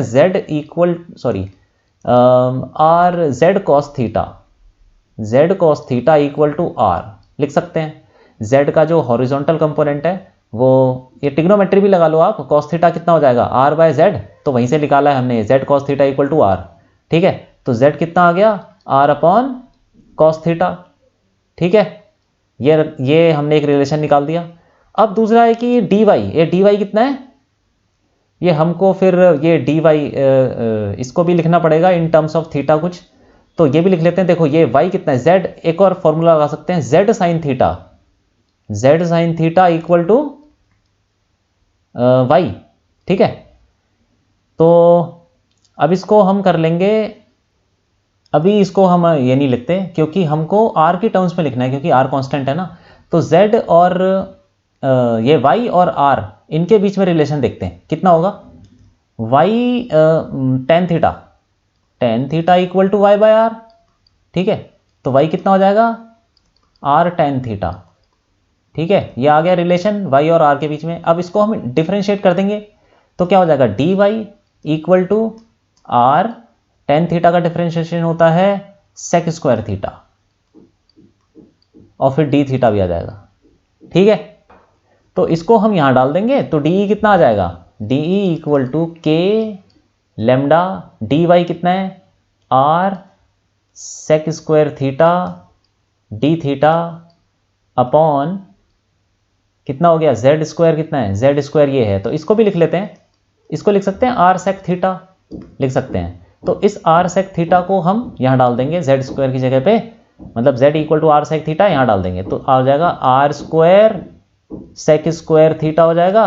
अब देखो ये सेक स्क्वायर थीटा तो कट गया और ये एक आर भी कट जाएगा, ठीक है। तो क्या आ जाएगा, d e equal to k lambda d theta upon r, यही आ गया, ठीक है। अब देखो यहाँ पे डी ई तो इस डायरेक्शन में आ रहा है, तो इसके दो कंपोनेंट होंगे, एक इधर होगा तो ये थीटा, तो ये भी थीटा होगा, ठीक है। तो इसके दो कंपोनेंट होंगे, एक होगा इधर डी ई कॉस थीटा और एक नीचे हो जाएगा डी ई साइन थीटा। लेकिन ड्यू टू सिमेट्री हम ये जानते हैं कि जो कंपोनेंट होगा डी ई साइन थीटा वो कैंसिल हो जाएगा। कैसे, क्योंकि एक एलिमेंट अगर यहाँ पर है तो दूसरा एलिमेंट अगर आप सेम डिस्टेंस पे यहाँ पे लेते हो, वाई डिस्टेंस पे एक एलिमेंट, तो उसकी वजह से जो इलेक्ट्रिक फील्ड आएगी वो भी इधर आएगी ऐसे, और उसके भी दो कंपोनेंट आएंगे, एक इधर ऊपर और एक एक्स डायरेक्शन में, तो ऊपर वाला नीचे वाला कैंसिल हो जाएगा ना। इसीलिए हम वर्टिकल डायरेक्शन में बोल सकते हैं कि इलेक्ट्रिक फील्ड जो भी होगी नहीं आएगी, मतलब जीरो होगी, ठीक है। वर्टिकल डायरेक्शन में जीरो इलेक्ट्रिक फील्ड होगी, क्योंकि ये जो वर्टिकल कंपोनेंट है ये कैंसिल हो जाएगा ऐसा ही एलिमेंट से जो कि नीचे की तरफ होगा। मतलब ऐसा एलिमेंट अगर आप सेम डिस्टेंस पे नीचे लोगे तो उसकी वजह से भी इलेक्ट्रिक फील्ड यहां कहीं आएगी, और उसके भी दो कंपोनेंट होंगे, तो हॉरिजॉन्टल वाला तो ऐड हो जाएगा, इन दोनों एलिमेंट की वजह से हॉरिजॉन्टल कंपोनेंट ऐड हो जाएगा, लेकिन वर्टिकल कंपोनेंट कैंसिल हो जाएगा। तो हम बोल सकते हैं कि वर्टिकल कंपोनेंट 0 हो जाएगा। सारे एलिमेंट ऊपर के जितने भी हैं सारे एलिमेंट और नीचे के जितने भी हैं सारे एलिमेंट एक दूसरे को कैंसिल कर देंगे वर्टिकल डायरेक्शन में और हॉरिजॉन्टल डायरेक्शन में ऐड कर देंगे ये सारे एलिमेंट। तो हम बोल सकते हैं कि हम सिर्फ हॉरिजॉन्टल वाला कंपोनेंट कैलकुलेट कर लेते हैं, वही हमारी इलेक्ट्रिक फील्ड होगी। ठीक है, तो डी ई है, तो नेट इलेक्ट्रिक फील्ड जो भी होगी इस केस में वो क्या होगी, D E cos theta, D E cos theta, और इसका हमको इंटीग्रेशन करना पड़ेगा। ठीक, तो यहां पे इसकी वैल्यू डाल देते हैं के integration k lambda cos theta d theta upon r, और अब थीटा की हमको लिमिट डालनी पड़ेगी। थीटा कहां से कहां जा रहा है, थीटा जाएगा, देखो ये एलिमेंट जब नीचे पहुंच जाएगा यहां पे माइनस नीचे इन्फिनिटी की तरफ नीचे वाला, तो फिर थीटा हो जाएगा -90, क्योंकि अगर ये हम देखो यहां से हॉरिजॉन्टल से कैलकुलेट कर रहे हैं ना थीटा, तो अगर इस डायरेक्शन को हम पॉजिटिव मानते तो इस वाली डायरेक्शन को हमको नेगेटिव मानना पड़ेगा। ठीक है, तो यहां पे क्या है, थीटा हमारा, ये थोड़ा इंटीग्रेशन के बेसिक्स हैं, थोड़े पते होने चाहिए आपको। तो थीटा हमारा चलेगा -π/2 से π/2 तक। ठीक है, क्योंकि बहुत लंबी तार है, जब ये वाला एलिमेंट यहाँ नीचे की तरफ होगा इन्फिनिटी पे तो होगा थीटा -π/2, और जब ये एलिमेंट ऊपर तक पहुंच जाएगा तो थीटा पहुंच जाएगा π/2। तो ये हमारी लिमिट होगी। तो इसको कैलकुलेट कर लेते हैं। इसका इंटीग्रेशन क्या होगा कॉस थीटा का, माइनस साइन थीटा होगा, सॉरी साइन प्लस का साइन थीटा होगा। ठीक है, हाँ, तो के लेमडा अपॉन आर तो कांस्टेंट है, ये तो बाहर आ गया, और कॉस थीटा का इंटीग्रेशन साइन थीटा। ठीक है, और इस पे लिमिट लगेगी π/2 से, सॉरी -π/2 से π/2। अब इसको रख देंगे यहाँ पे, ये नेट इलेक्ट्रिक फील्ड आ जाएगी कितनी, के लेमडा बाय आर। साइन π/2 कितना होता है, ये होता है 1, माइनस साइन -π/2 कितना होता है, ये होता है -1। ठीक है, तो अब देखो 1 + 1 कितना हो जाएगा, प्लस हो गया ना, ये 2 हो गया। तो नेट इलेक्ट्रिक फील्ड हम बोल सकते हैं हमारी हो गई है, कितनी हो जाएगी, के 2 के लेमडा बाय आर। ठीक, अब के की वैल्यू आप वो भी रख सकते हो, के कितना होता है 1/4πε0, तो रख देते हैं लेमडा 2 लेमडा अपॉन 4πε0 आर। ठीक है, तो ये देखो कट जाएगा 2 से, तो ये कट जाएगा, 2 बच जाएगा यहाँ पे, तो कितना आ गया लेमडा अपॉन 2πε0 आर। ठीक है, तो ये हमने निकाल दिया electric field due to infinite uniform जिस पे चार्ज फैला हुआ है, लेमडा उसकी चार्ज डेंसिटी है, और ये हम ऑलरेडी निकाल चुके थे, लेकिन वो गॉस लॉ से निकाला था, ये दूसरा मेथड है। ठीक है, वही उसने पूछा था इंटीग्रेशन से कैसे निकालेंगे, तो ये हमने कर लिया क्वेश्चन। अब आगे बढ़ते हैं, 31st क्वेश्चन देखते हैं। इसमें बोल रहा है it is now believed that protons and neutrons which constitute nuclei of ordinary matter are themselves built out of more elementary units called quarks। मतलब बोल रहा है कि न्यूक्लियस के अंदर जो प्रोटॉन्स और न्यूट्रॉन्स होते हैं वो प्रोटॉन भी किसी चीज से बने होते हैं। ठीक है, ये रिसर्च मतलब अब ये विश्वास होने लगा है जो रिसर्च कर रहे हैं इस चीज पे कि अब प्रोटॉन भी किसी चीज से बना है। ठीक है, किस चीज से बना है, उसको बोलते हैं क्वार्क से, क्वार्क से बना है। प्रोटॉन भी क्वार्क से बना है, न्यूट्रॉन भी क्वार्क से बना है। ठीक है, तो बोलता है कि a proton and a neutron consist of 3 quarks each. मतलब प्रोटॉन है ये, मान लेते हैं कि ये प्रोटॉन है। ठीक है, तो अब ये इसके अंदर 3 क्वार्क्स हैं, और न्यूट्रॉन के अंदर भी 3 क्वार्क्स हैं। न्यूट्रॉन इसके अंदर भी 3 क्वार्क्स हैं। ठीक है, दोनों के अंदर 3-3 क्वार्क्स। अब बोल रहा है कि 2 types of quarks, the so called up quark denoted by U of charge 2/3e। मतलब क्वार्क ऐसे बोल लो कि एक है अप क्वार्क जिसके ऊपर चार्ज होता है चार्ज ऑन अप क्वार्क, ऐसे बोल दो आप, डिनोटेड बाय U मान लो, चलो U, इसके ऊपर चार्ज कितना होता है +2/3e। ठीक है, और एक होता है ऐसे बोल रहा है and the down quark denoted by D। Down quark, तो ये डी हम बोल देते हैं। चलो, इसके ऊपर चार्ज कितना है, -1/3e, इलेक्ट्रॉन का 2/3 है ये अप क्वार्क, और जो डाउन क्वार्क है वो इलेक्ट्रॉन का 1/3 है, ठीक है, माइनस में। तो अब ये बोल रहा है कि इनसे बना हुआ है ये, together with electrons build up ordinary matter, ठीक है, मतलब इलेक्ट्रॉन भी होंगे उसके अंदर। ऑर्डिनरी मैटर में इलेक्ट्रॉन्स भी तो होते हैं, इलेक्ट्रॉन्स, प्रोटॉन, न्यूट्रॉन्स, तो प्रोटॉन्स और न्यूट्रॉन्स इनसे बने हुए हैं, ठीक है, क्वार्क से। तो ये बोल रहा है कि quarks of other types have also been found which give rise to different unusual varieties of matter. ये सब तो बेकार की बातें अभी। इसमें बोल रहा है कि suggest a possible quark composition of a proton and neutron, मतलब हमको ये बताना है कि प्रोटॉन के अंदर 3 क्वार्क हैं, तो कितने अप होंगे और कितने डाउन होंगे, ठीक है। तो देखो, चार्ज जो है प्रोटॉन के ऊपर हमें पता है +e चार्ज होता है टोटल, न्यूट्रॉन के ऊपर 0 चार्ज होता है। तो हमें ऐसा कॉम्बिनेशन बनाना है जिससे कि +e आ जाए, ठीक है। तो यहां से अगर ध्यान से देखें तो अगर हम 2 अप क्वार्क को ले लें, एक u और एक u, 2 अप क्वार्क, कितना हो जाएगा ऐड होके, 4/3e हो जाएगा। और एक डाउन को ले लें तो कितना हो जाएगा, 4/3, मतलब 4/3 - 1/3 कितना हो गया, ये तो +e हो गया ना। तो वही है, इन दोनों के कॉम्बिनेशन को देखना है कि कितने हम ये ले सकते हैं और कितने ये ले सकते हैं, ठीक है। 3 लेने ना, तो 2 एक लेने पड़ेंगे, 2 एक लेने पड़ेंगे, मतलब एक दूसरा लेना पड़ेगा। ये तो ईजी है, इसमें तो कोई ज्यादा बड़ी बात नहीं है। अगर 3 क्वार्क को उसने बोल दिया तो या तो तुम 2 अप क्वार्क लोगे, एक डाउन क्वार्क लोगे, ठीक है, या तो एक अप क्वार्क लोगे और 2 डाउन क्वार्क लोगे, ठीक है। ऐसे करके हम कॉम्बिनेशन बना लेंगे। तो हमने देख लिया कि 2 अप क्वार्क है इसमें और एक डाउन क्वार्क है। और इस वाले में 0 चार्ज करने के लिए क्या होगा, 0 चार्ज करने के लिए दूसरा ऑप्शन एक ही बचता है। क्या बचता है, एक अप क्वार्क और 2 डाउन क्वार्क, ठीक है। तो ये हो गया हमारा क्वेश्चन। नेक्स्ट क्वेश्चन देखते हैं, 32वां क्वेश्चन। इसमें 2 पार्ट हैं। पहला पार्ट बोल रहा है कि consider an arbitrary electrostatic field configuration.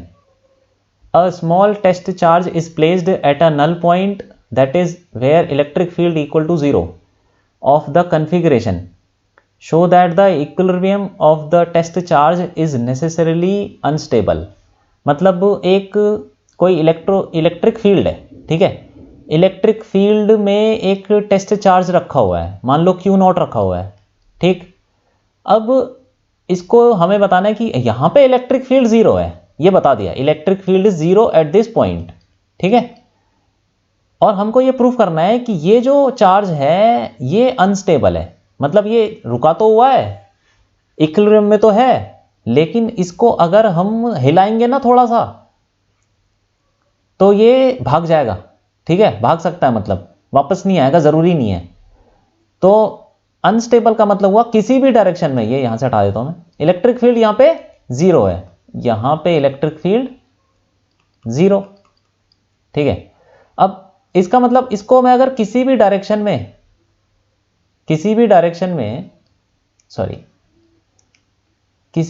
में डिस्प्लेस करूं तो ये वापस आ जाना चाहिए। यही होता है स्टेबल होगा अगर चार्ज, तो किसी भी डायरेक्शन में अगर मैं इसको हिला दूं तो ये वापस आ जाना चाहिए। तो ये बोल रहा है कि ये पक्का ये अनस्टेबल होगा, ये नेसेसरी है, ये होना जरूरी है, ठीक है। तो देख लेते हैं, अगर ऐसा होगा कि अगर किसी भी डायरेक्शन में मैं इसको हिलाऊं, यहां पे ले गया, यहां पे ले गया, कहीं भी ले गया, मान लो कि यहां ले गया मैं, ठीक है। अब मैं यहां पे इसको डिस्प्लेस कर दूं तो फिर ये वापस आना चाहिए ना, इसका मतलब इलेक्ट्रिक फील्ड इस तरफ होनी चाहिए, पक्की बात है, तभी तो वापस आएगा, ठीक है। अगर मैं इसको यहां हिला दूं तो इलेक्ट्रिक फील्ड ऐसी होनी चाहिए, इलेक्ट्रिक फील्ड ऐसी नहीं। इलेक्ट्रिक फील्ड किसकी वजह से, इलेक्ट्रिक फील्ड कॉन्फ़िगरेशन की है ये, इसकी इलेक्ट्रिक फील्ड नहीं है ये, टेस्ट चार्ज की इलेक्ट्रिक फील्ड की बात नहीं हो रही यहां पे।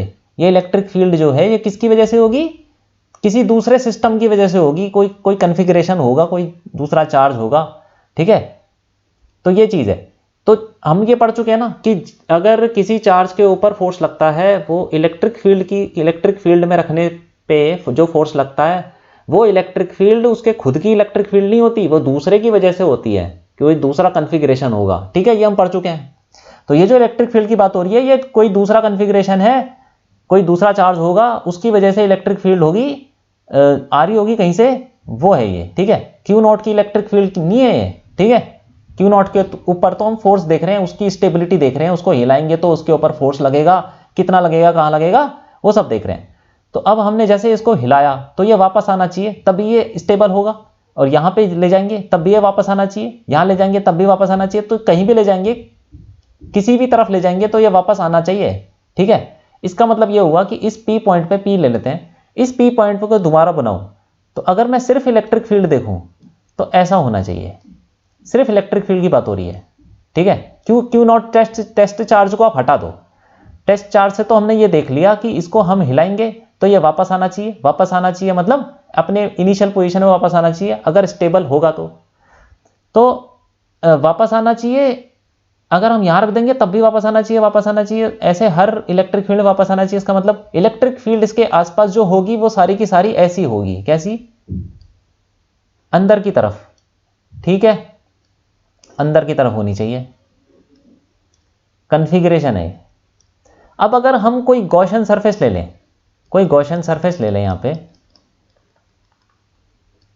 ठीक है, ये गॉसियन सरफेस है,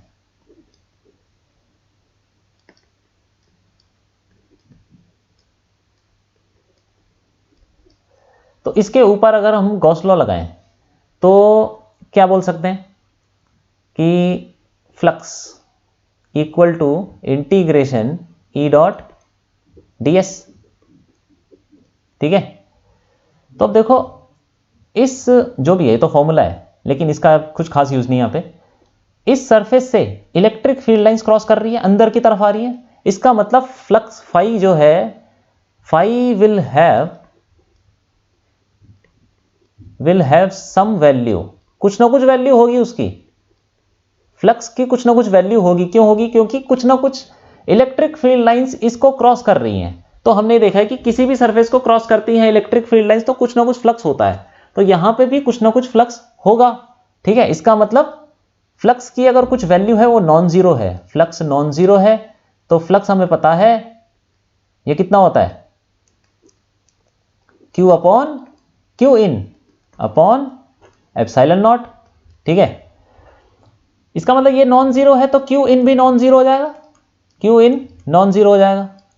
Q इन नॉन जीरो का मतलब हुआ कि यहां पे अब ये टेस्ट चार्ज की बात नहीं है, टेस्ट चार्ज को तो हमने हटा दिया, हम तो सिर्फ कॉन्फ़िगरेशन देख रहे हैं। कॉन्फ़िगरेशन में तो ऐसा तो हो नहीं सकता ना कि बीच में कहीं चार्ज आ जाए।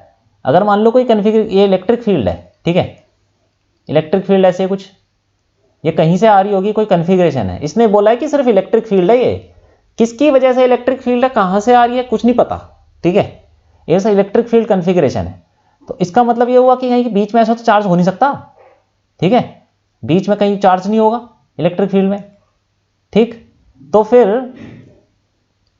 ये यहां पे भी इसके अंदर कोई चार्ज नहीं होगा, तो फिर ये लेकिन ये बोल रहा है कि चार्ज होगा, ये क्या मतलब है, क्यों इन ये नॉन जीरो बता रहा है, लेकिन ऐसे तो चार्ज हो नहीं सकता क्योंकि कॉन्फ़िगरेशन दे रखा है ना उसने, इसके अंदर तो कोई चार्ज नहीं है, ठीक है।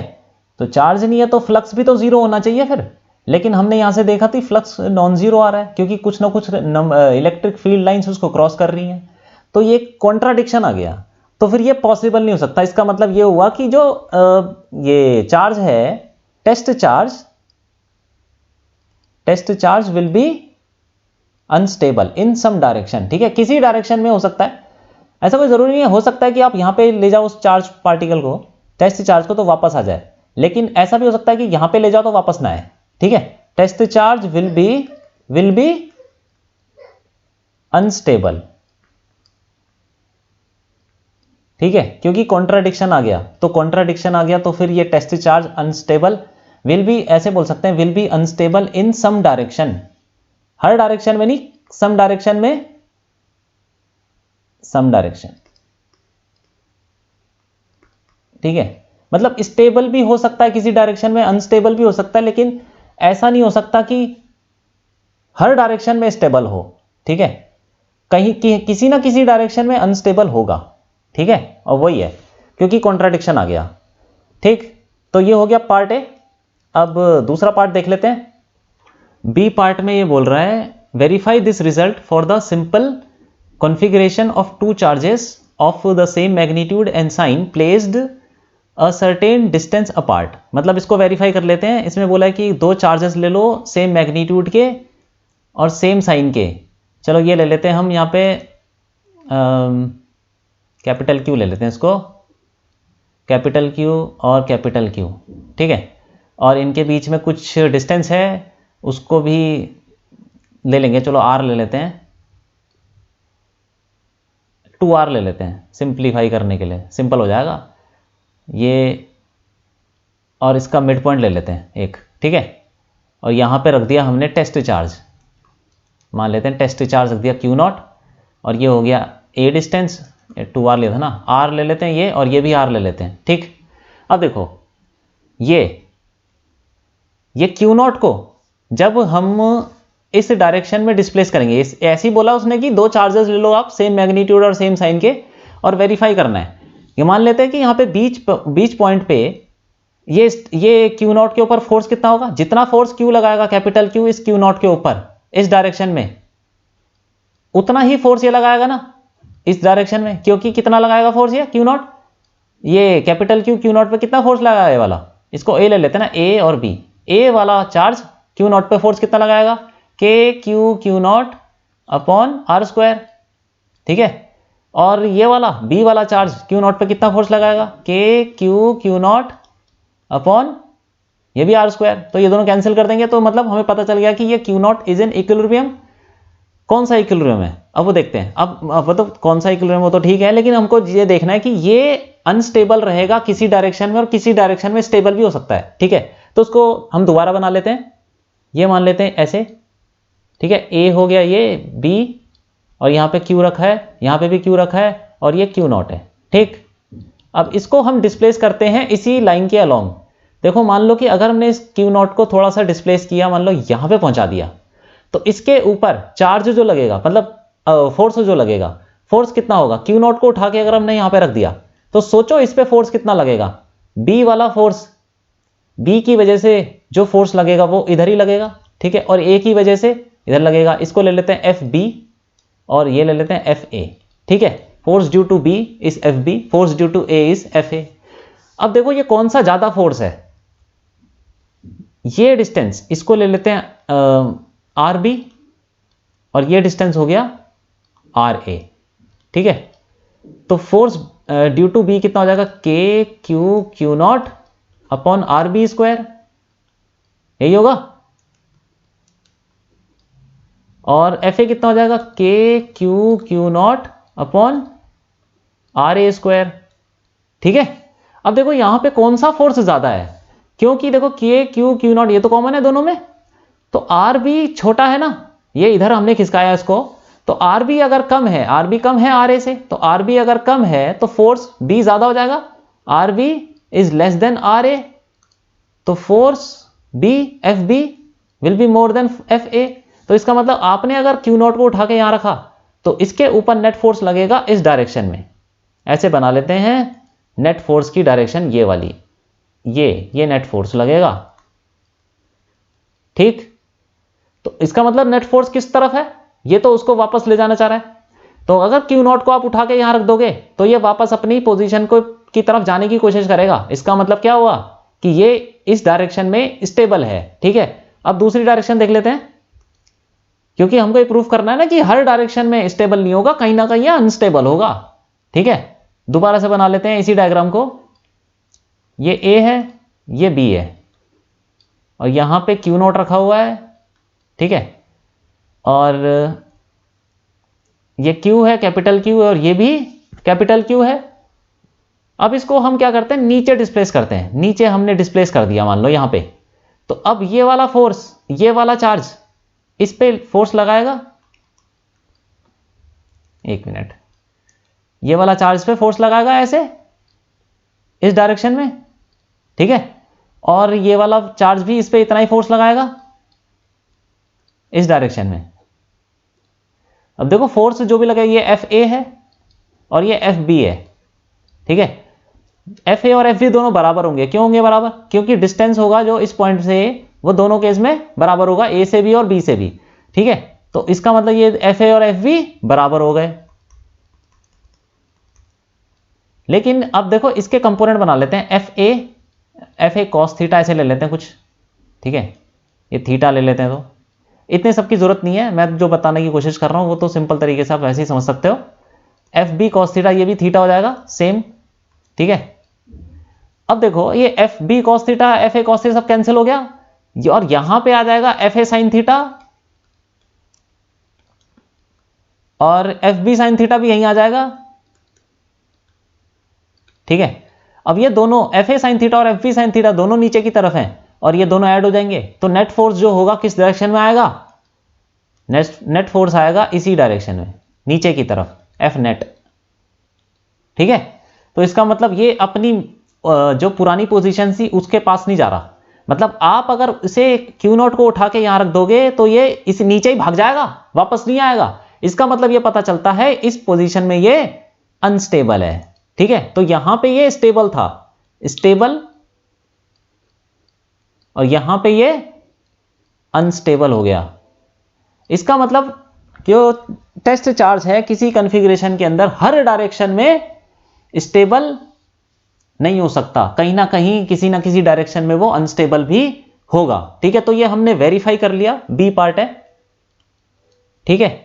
और तो कुछ नहीं पूछा इसमें, हाँ ठीक है। तो ये हो गया हमारा क्वेश्चन। अब आगे बढ़ते हैं, 33 क्वेश्चन देखते हैं।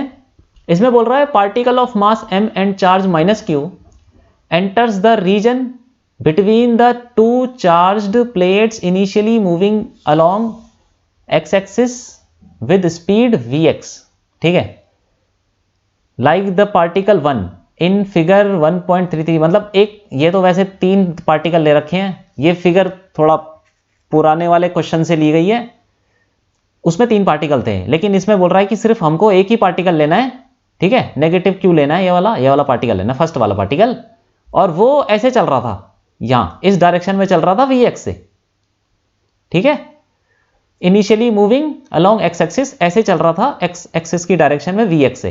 अब क्या होता है, the length of the plate is l, length जो है ये l है, ठीक है, and an uniform electric field is maintained, uniform electric field लगा रखी है, E की वैल्यू कांस्टेंट है, E ले लेंगे और वो यूनिफॉर्म है पूरे रास्ते में, ठीक है, दोनों प्लेट्स के बीच में, between the plates, show that the vertical deflection of the particle at the far edge of the plate is QEL² upon 2m Vx², ठीक है।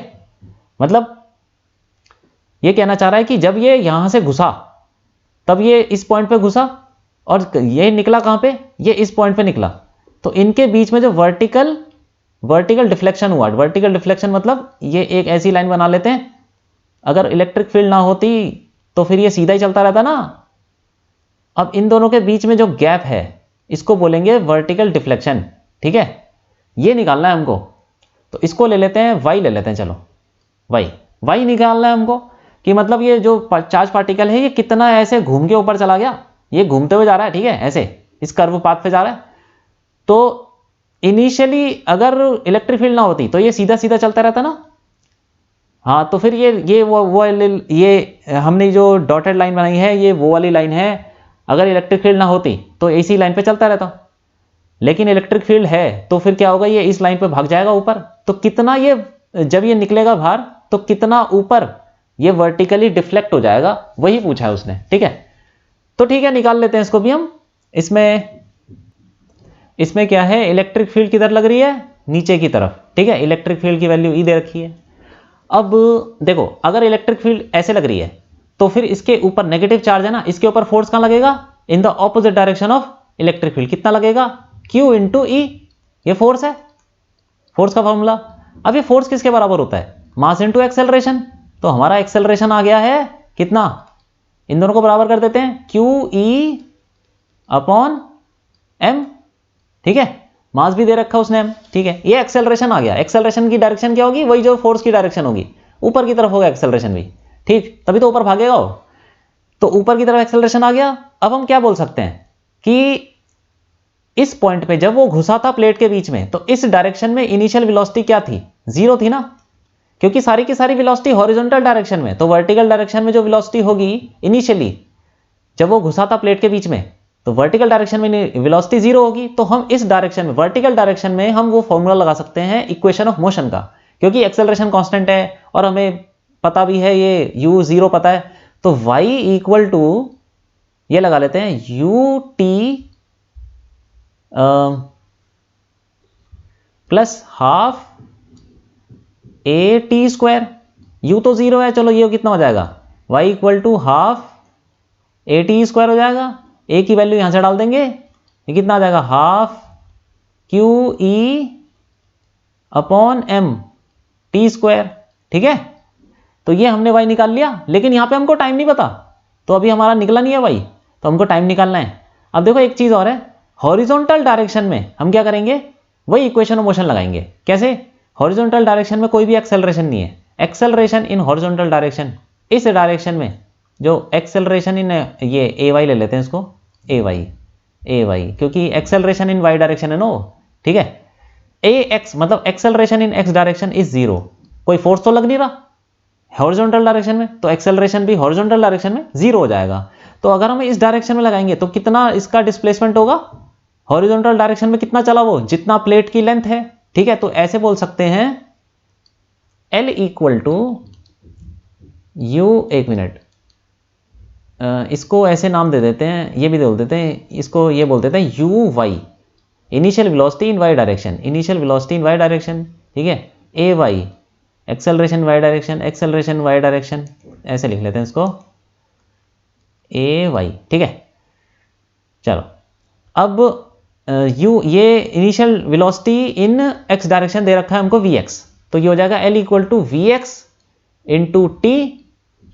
ठीक है, plus half A X T square, ये लगा सकते हैं हम फॉर्मूला, क्योंकि एक्सेलरेशन कांस्टेंट है ना, हॉरिजॉन्टल में भी 0 है, तो ये तो 0 ही हो गया, ये चीज 0 हो गई, तो वी एक्स इंटू टी ये आ जाएगा। तो टाइम कितना आ जाएगा? L upon v x. ठीक है, अब इस time l upon v x जो आया हम डाल देंगे इस वाले में, ये जो हमारा आया ना y इक्वल टू ये पूरा इसमें डाल देंगे। तो क्या बोल सकते हैं? y equal to half q e upon m into t square था, तो l square upon v x square हो जाएगा। ठीक है, तो ये निकाल लिया हमने y, और हमको यही तो प्रूफ करना था, Q E L square upon 2m V square V x square. ठीक है, Q E L square upon 2m V x square आ गया। तो ये हो गया हमारा क्वेश्चन। ठीक है, अब आगे बढ़ते हैं, और तो कुछ नहीं पूछा ना उसमें, देख लेते हैं एक बार। इसमें बोल रहा है compare this motion with motion of projectile in gravitational field discuss in section. ये करने की जरूरत नहीं है, अब कहाँ तुम 11th की क्लास की, ये देखो जैसे क्या है ना, ये बस इतना बताना चाह रहा है कि इसको ये देखो कि प्रोजेक्टाइल मोशन से कंपेयर करो। कंपेयर क्या करना है? प्रोजेक्टाइल मोशन ही है, क्योंकि जब हम ग्रेविटेशनल फील्ड में कोई बॉडी फेंकते हैं, ठीक है, तो उसमें भी क्या होता है कि जो ग्रेविटी है एक डायरेक्शन में लगती है, वर्टिकल डायरेक्शन में, और हॉरिजॉन्टल डायरेक्शन में कोई एक्सेलरेशन नहीं होता। तो वर्टिकल डायरेक्शन में ग्रेविटी लगती है और हॉरिजॉन्टल में कोई एक्सेलरेशन नहीं होता, तो फिर जो भी हम बॉडी फेंकेंगे वो पैराबोलिक पाथ पे जाएगी। ठीक है, तो वैसा ही है इसके अंदर भी। ठीक है, और ज्यादा घुसने की जरूरत नहीं है, प्रोजेक्टाइल मोशन होगा, ये पैराबोलिक पाथ पे जाएगी body, charge particle parabolic path पे मूव कर रहा है। ठीक, बाकी इक्वेशन से तो हमने निकाल ही लिया। अब आगे बढ़ते हैं, ये देखते हैं 34th क्वेश्चन। इसमें बोल रहा है suppose that the particle in exercise in 1.33 is an electron projected with velocity vx इतना। ठीक है, दे रखा है 2 × 10⁶ metre per second. If E between the plates separated by 0.5 centimetre is 9.1 × 10⁻² newton per coulomb, where will the electron strike the upper plate. ऐसा पूछा उसने, मतलब ऐसा बोला है कि 2 प्लेट है, ठीक है, और इसके अंदर इलेक्ट्रॉन घुसता है, सब सारी वैल्यू दे रखी है, कितनी वेलोसिटी से घुस रहा है। अब चार्ज पार्टिकल जो है वो इलेक्ट्रॉन है, इतनी वेलोसिटी से घुस रहा है, इलेक्ट्रिक फील्ड इनके बीच में दे रखी है, ये पॉजिटिव और ये नेगेटिव। ठीक है, और इनके बीच में गैप भी दे रखा है, ये कितना है 0.5 मीटर। ठीक है, अब ये बोल रहा है कि इलेक्ट्रॉन यहां से घुसा एक तरफ से और वो फिर प्लेट पे कहां पे जाके स्ट्राइक करेगा।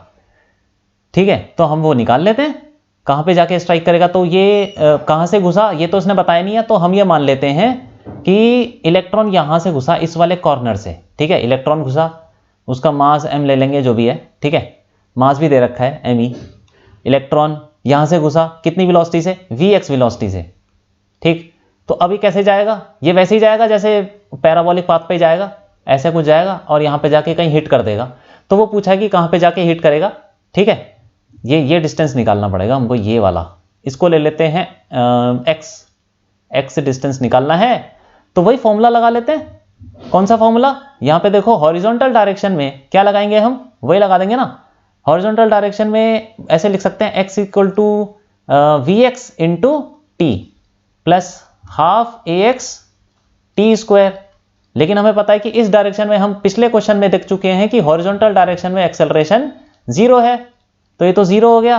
तो x इक्वल टू कितना हो जाएगा, vx इंटू टी, सिंपल। ठीक है, अब हमें टाइम निकालना है और vx तो हमको पता ही है, तो x निकल जाएगा। अब हम वर्टिकल डायरेक्शन में देखते हैं। तो वर्टिकल डायरेक्शन में क्या है, डिस्प्लेसमेंट 0.5 हो रहा है। ठीक है, तो ऐसे बोल सकते हैं 0.5 इक्वल टू वर्टिकल डायरेक्शन में क्या है, इनिशियल वेलोसिटी 0 है। इस डायरेक्शन में जो uy है वो 0 है। ठीक है, क्यों है, क्योंकि ये हॉरिजॉन्टल डायरेक्शन में एंटर कर रहा है ना, तो वर्टिकल वाला कंपोनेंट तो अपने आप ही 0 हो गया। तो ये हो जाएगा uy into t plus half ay T square. ठीक है, और यहां पे रख देंगे, ये 0 हो गया। 0.5 इक्वल टू हाफ, ay कहां से निकालेंगे, इलेक्ट्रिक फील्ड वही है, नीचे की तरफ होगी E। ठीक है, और इस पे लगेगा फोर्स कितना लग जाएगा, फोर्स लगेगा Q इंटू ई, और फोर्स हो जाएगा मास इंटू एक्सेलरेशन के बराबर, ay equal to q e. और ay की वैल्यू हम यहां पे उठा के डाल देंगे, कितना हो गया, Q e upon m into t square. ठीक है, तो अब ये टी स्क्वायर यहां पे रख देंगे इधर, मतलब सॉरी, टी की वैल्यू यहां से निकाल लेते हैं पहले। टी की वैल्यू कितनी आ जाएगी, 0.5 इंटू 2m अपॉन क्यू ई। ठीक है, और इसका रूट हो जाएगा, रूट लेना पड़ेगा ना हमको क्योंकि ये टी स्क्वायर है, तो टी की वैल्यू निकालने के लिए रूट ले लेंगे यहाँ पे। अच्छा, अब इसको उठा के हम यहाँ डाल देंगे, इस वाले में, इस वाली इक्वेशन में डाल देंगे। तो x कितना आ जाएगा, x आ जाएगा, vx की वैल्यू कितनी दे रखी है, vx इंटू जो भी आई है root 0.5 into 2m upon q e. अब इसमें सबकी वैल्यू डाल देते हैं। vx कितना दे रखा है, 2 इंटू 10 की पावर 6, और फिर रूट, ये कितना हो गया, 0.5 इंटू 2 तो 1 हो गया ना, लिख लेते हैं कोई बात नहीं। 0.5 इंटू 2 इंटू मास कितना है, मास भी दे रखा है 9.1 इंटू 10 की पावर माइनस 31। ठीक है, अपॉन क्यू कितना आ गया, चार्ज कितना है, ये दे रखा है 1.6 इंटू 10 की power minus 19 into electric field की वैल्यू कितनी है, ये दे रखी है 9.1 इंटू 10 की पावर, ये कितना हो गया, 2 हो गया। ठीक है, तो देखो यहाँ पे हम इसको सॉल्व कर लेंगे। ठीक है, और ये आ जाएगा हमारा 0.016 मीटर, ये आ जाएगा हमारा, आ गया x। तो ये हो गया हमारा क्वेश्चन, और हमने कर लिए एडिशनल एक्सरसाइज के सारे क्वेश्चन।